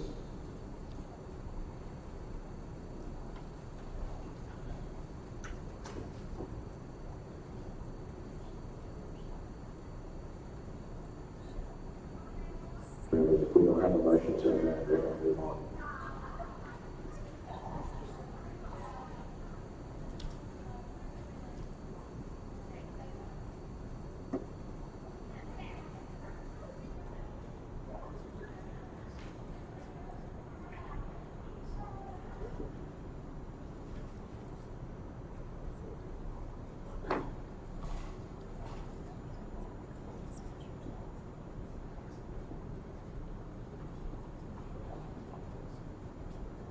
Okay, Chair recognizes Josh Flynn for a motion. Yes, ST15.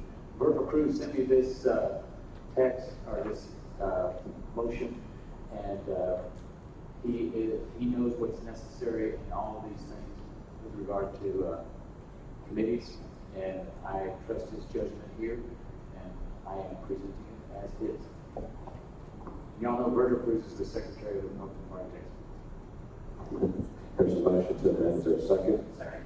Discussion.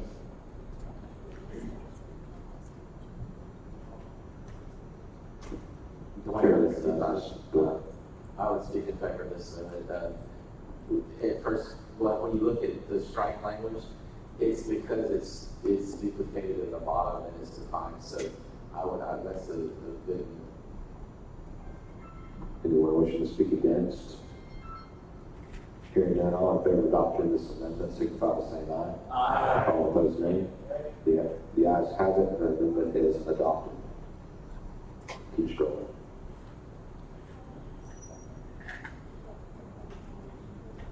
Chair recognizes Kathy Haber on Rule 34. Yes, so Mr. Chair, thank you. Senate District 21, I have two different ones, A and C, for Rule 34. First, right now, the rule just says that the credentials committee, I mean, you might explain it. Explain that in a minute. I need a second, I can talk. All right. Kathy Haber puts up an amendment to Rule 34A. That's the only language we're talking about. Is there a second? Chair recognizes Kathy Haber to speak on her amendment.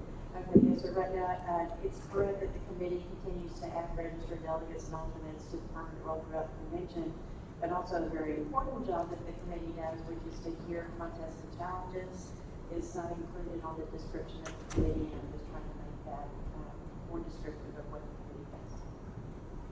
Thank you. Anyone wishing to speak against this amendment? Hearing none, debate is exhausted. All in favor of adoption of the underlying language, signify by saying aye. Aye. All opposed, nay. Sorry, I had to pause for that. The ayes have it. The amendment is adopted. Chair recognizes Kathy Hager for an amendment to Rule 34C. Rule 34C is the existing language that we've had about legislative priorities with just some consent down at the end. No one may add to or edit the legislative priorities after state convention. I'll take that as a motion to amend. Is there a second? Second. Chair recognizes Kathy Hager to lay out an amendment. 2 years ago, we used executive committee overreach to talk about adding executive overreach. So I just don't want anyone to assume that they have permission to add after the convention has spoken on legislative priorities. Chair recognizes ST23 to speak against. ST23.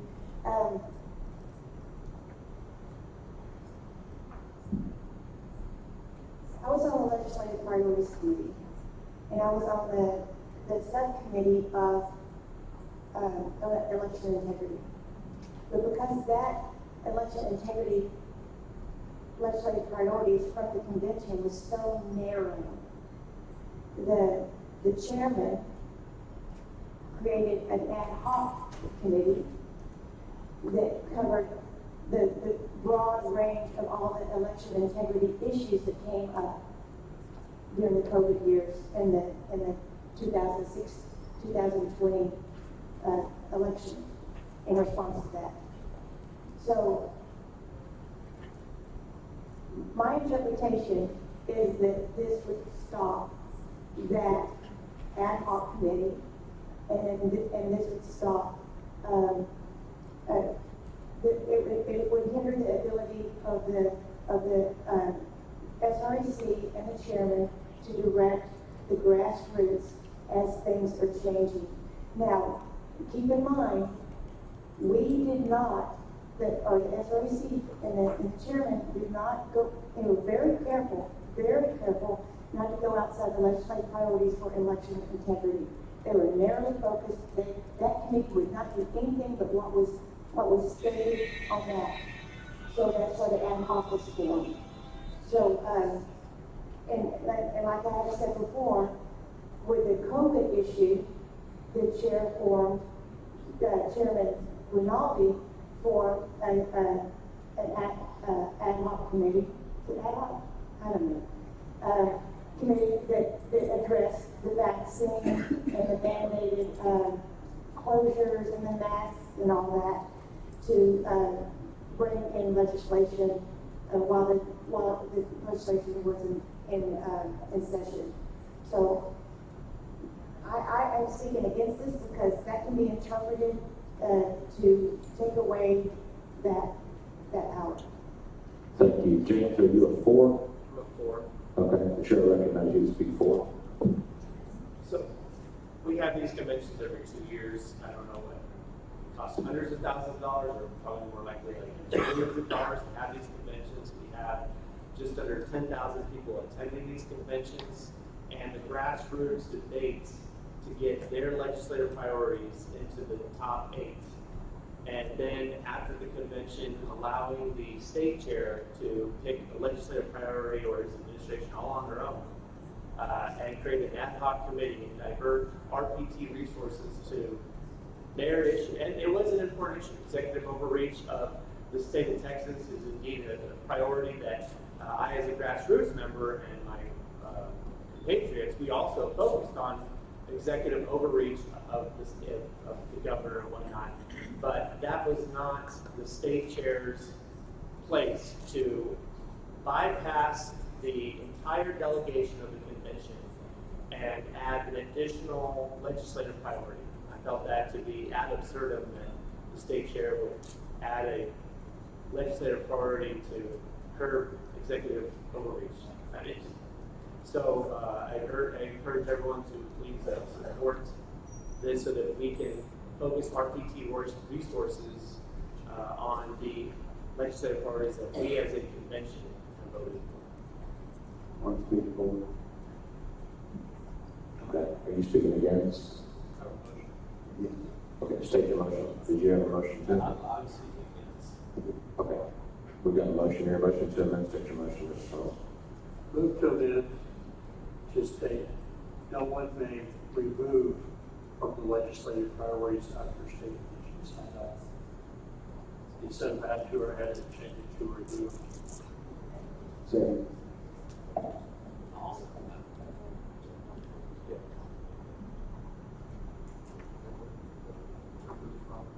Oh, back up. You need to strike.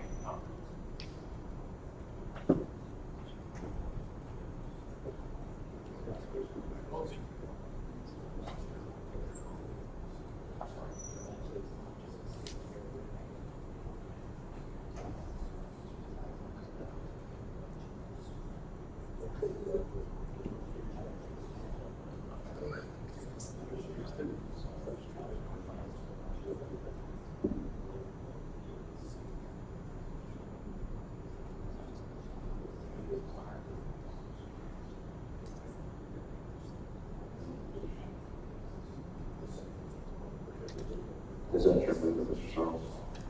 Remove from. Add further. Is that your amendment, Mr. Charles? Is there a second? Second. I'll recognize you to lay out your amendment to the amendment. This still allows the SRC to respond to emergent issues as we've charged them to carry the business of the party between conventions, but it doesn't allow them to remove any things that were added by the convention. You against? Yes, to speak against SC 21. I'll recognize you for that. The intent was to say that we're not going to add anything to it, and we would want to remain true to what the convention has done. If the SRC wants to do something in addition to those legislative priorities, they can do whatever they want as a committee and put out anything they want. So that they should only call the legislative priorities, only what was decided by the convention, and they can continue to publicize anything else they want to, but not call them legislative priorities. Thank you. Wish to speak for? Chair recognizes Leslie to speak for. SD 23. I support this language, and I'll tell you the importance of having this language in here.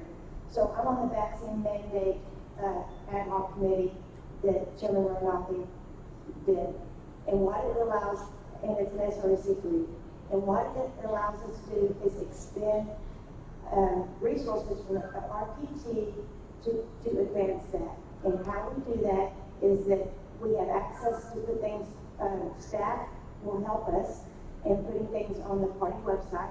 They will help us blast out emails. They will facilitate us getting in touch with our legislators. So without the RPT resources, if we're just acting within the SRC, then we don't have access to the RPT resources, and that makes us more, that would hinder us and make us way less effective.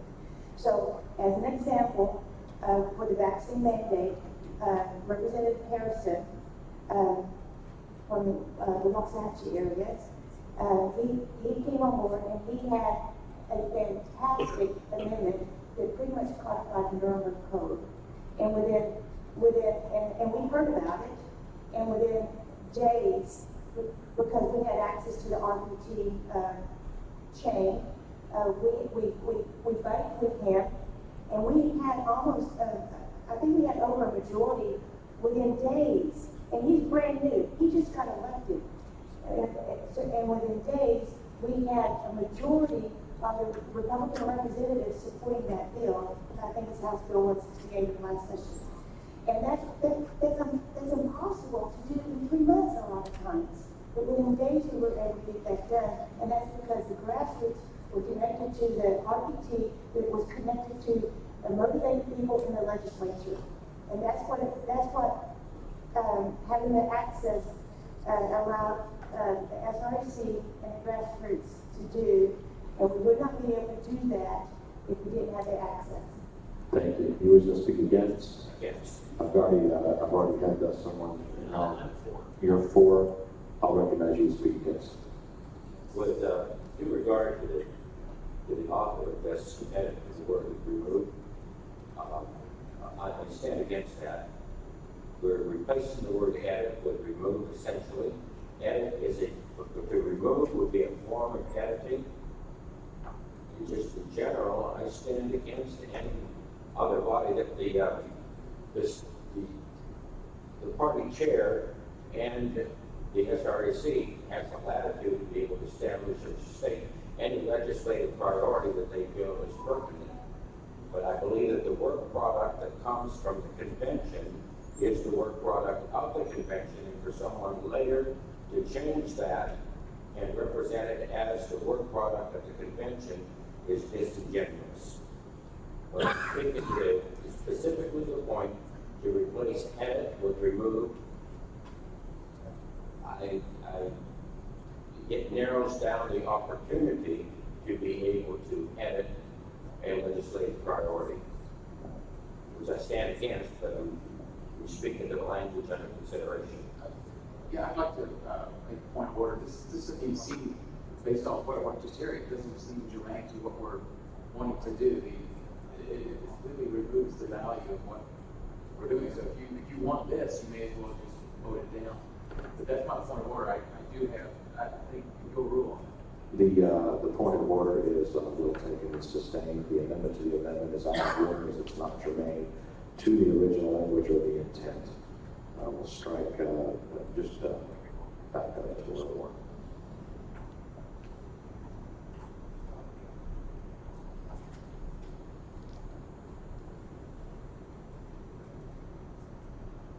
Okay, members, we're down to 2 for, 2 against on the main amendment. Are you for? Oh, you're against the main amendment. Okay, we'll recognize Dwayne for, then Scott against, and were you against? Okay. All right. We've got the rest of our speakers. So Dwayne? Dwayne Wright, I speak in favor of this. I understand what Mr. Thomas is saying completely. However, there are mechanisms within the SREC. There's rules that we can't even touch here because the SREC has those of their own. They can certainly go in there and figure out a mechanism to fund some of these ad hoc committees. In addition, whenever there's a hot button issue that comes up, like vaccines or lockdown or COVID, it is very easy at the grassroots level to get support instantly. You have people blowing your phone up. So what I'm saying is there are plenty of mechanisms in place to continue to support the grassroots in this way without stepping on the convention, because ultimately that's what we're going to be doing.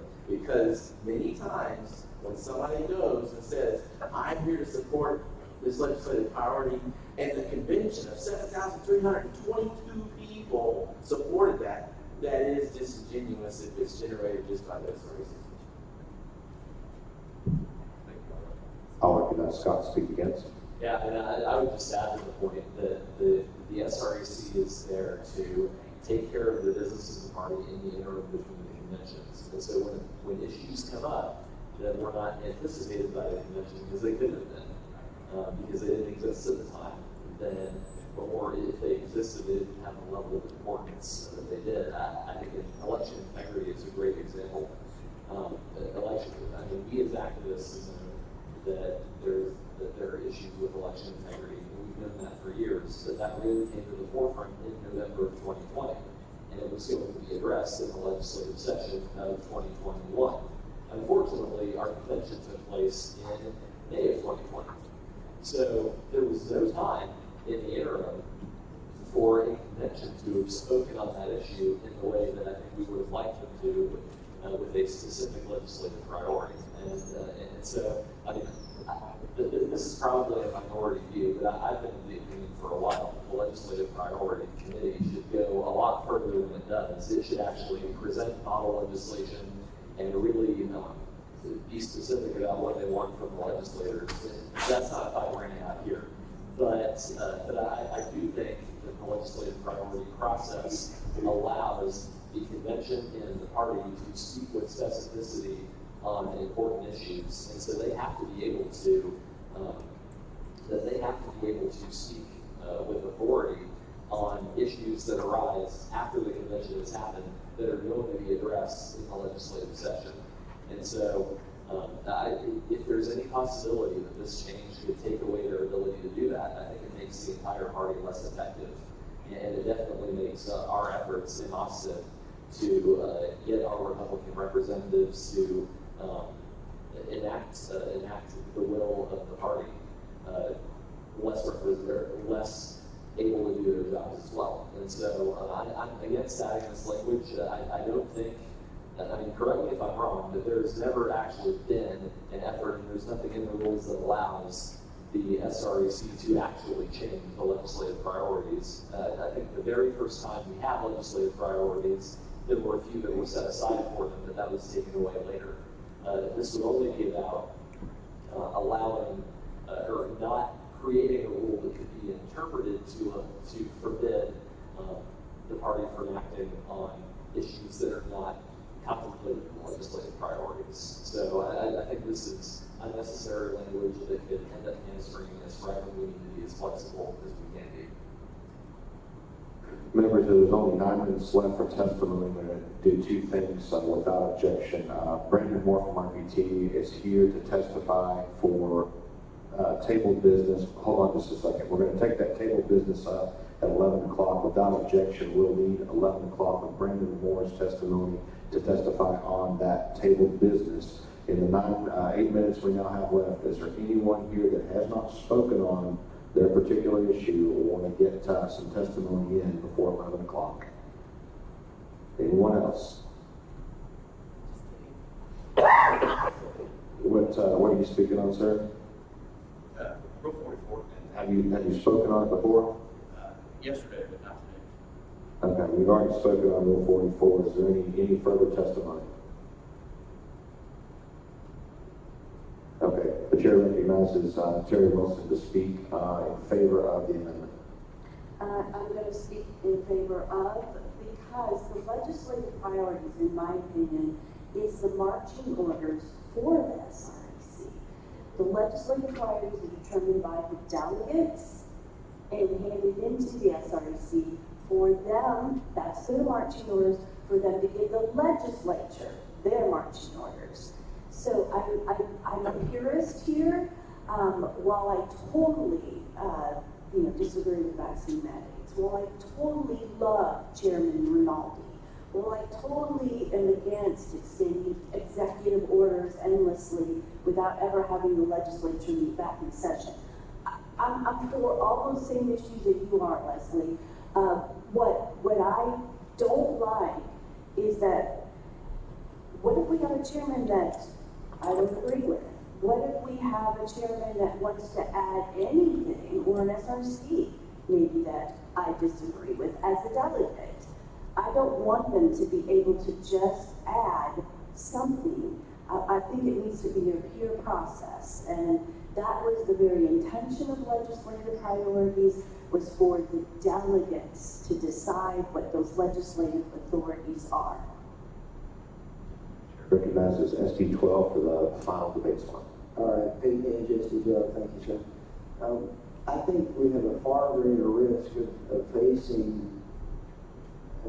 things that are coming down, whether it's from Washington or from our own state or from representatives in our state legislature. We've already heard a number of testimonies of just how little respect or appreciation they have for our priorities and for our platform. I think the risk of something coming down in that 2-year period where we're not in session, the convention's not in session, we can't respond to it, far greater risk of something there that needs to be addressed than there is of a rogue SREC committee doing something. And these people are charged with representing us, and they're the executives that have taken the foundation of what we're given, but they have to operate it, and there are times when you have to, government or somebody throws you a curve, and they're going to have to be able to respond to that, and we're basically trying to cripple them here. And we will do so at our own curve. Thank you. Thank you. Thank you. Debate being exhausted on this amendment. All in favor of adopting this language signify by saying aye. Aye. All opposed, nay. Nay. All in favor, raise your hand. Just for the record, until I actually rule on it, there is no division. So all in favor, raise your hand. 1, 2, 3,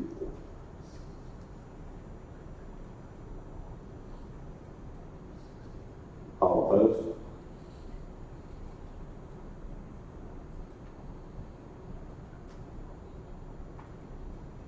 The ayes have it. The amendment carries.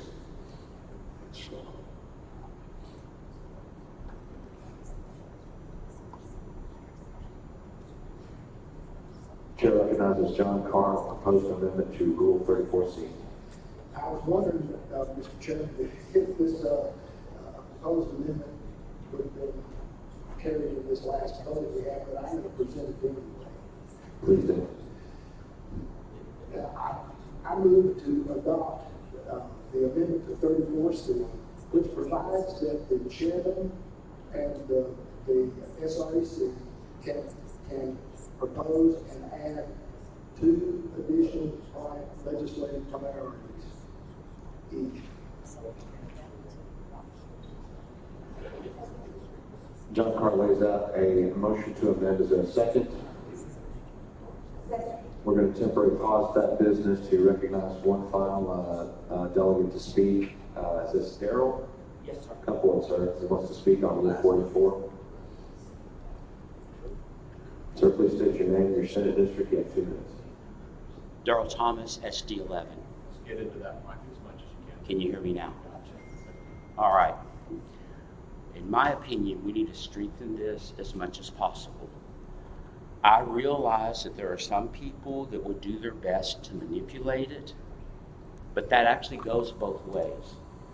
I've been involved long enough. I remember before we had anything like this, and basically what would happen is a little slap on the hand. And I'm going to be honest, I don't see a whole lot of difference now because of the high threshold. Personally, I think instead of 2/3, maybe drop down to 60%. But people have to take seriously, if you manipulate the system and you violate the other people and that county's rights, there should be some form of disciplinary action. Thank you very much.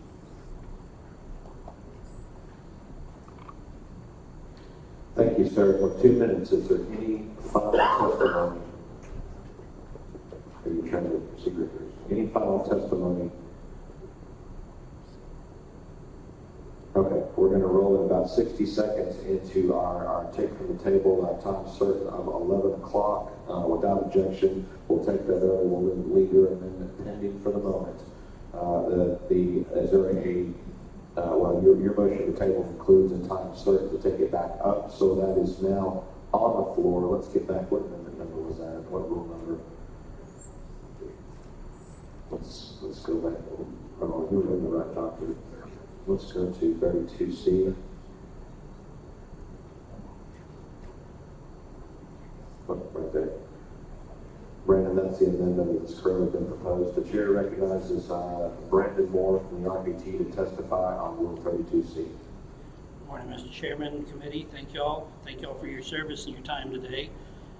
I was asked to come up here and speak on this just to give a little perspective from RPT staff.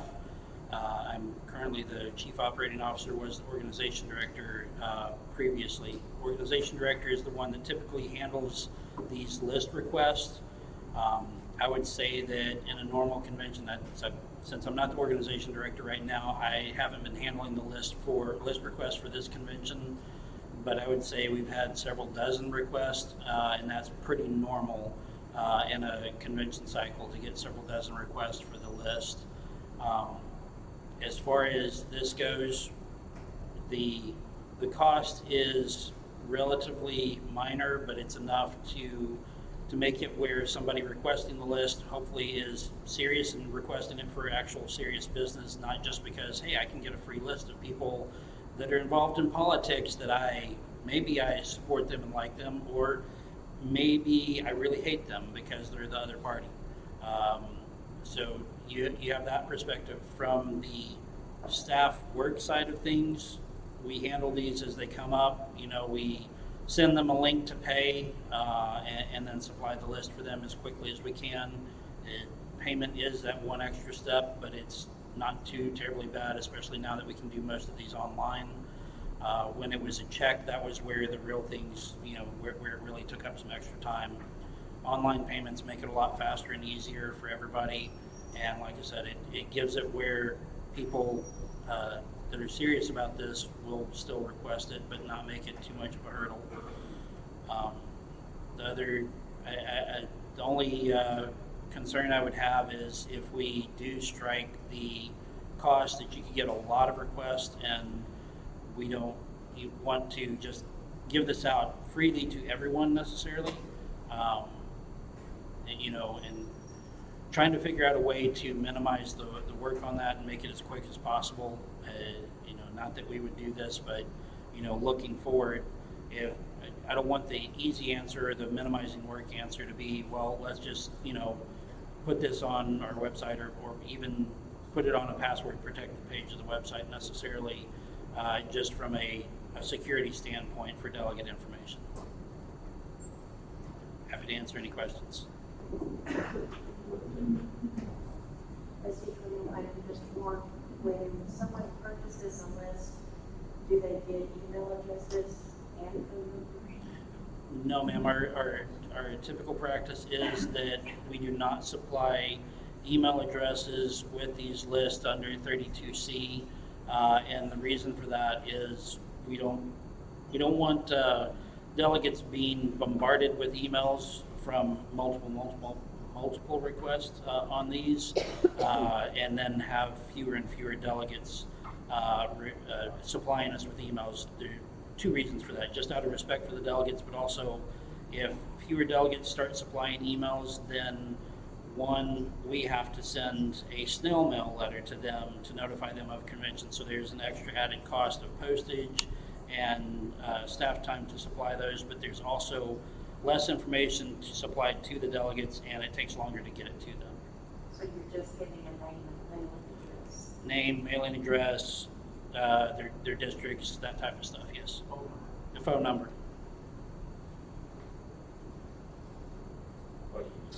Questions, Janice will go to you next. I'm sorry. Sir, how about, so you provide addresses, phone numbers, which most of those are cell phone numbers, I would imagine, aren't they? Or many of them are?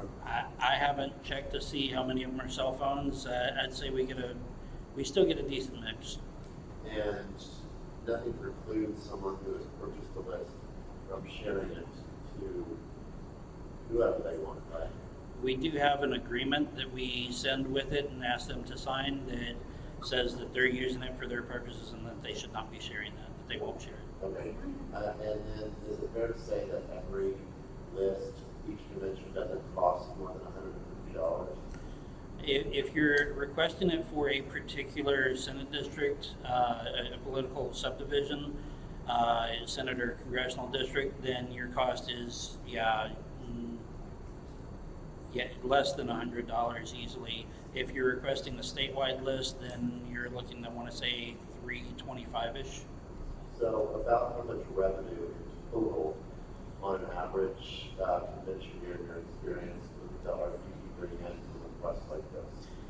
You'll probably generate a few $1,000s. It's not a major revenue stream. Again, I can't speak to why the cost was put in there initially, but it's, in my personal view, it's not about a revenue stream. It's about making sure that we're trying to protect the delegates as best we can, but still making this accessible to the delegates that are serious about contacting others. Sure, it's not a revenue stream, but it does help offset the cost that RPT incurs by having staff members compile the request processes. That comes at a cost to the RPT. So, thank you, sir. Yes. Yes. Brandon, hi. Thank you for coming today. Happy to. Just an off-the-wall question. Does anyone ever ask for this to be mailed, snail mailed to them? They don't have an email or whatever? Just curious. This list, I don't recall anybody asking for it to be snail mailed,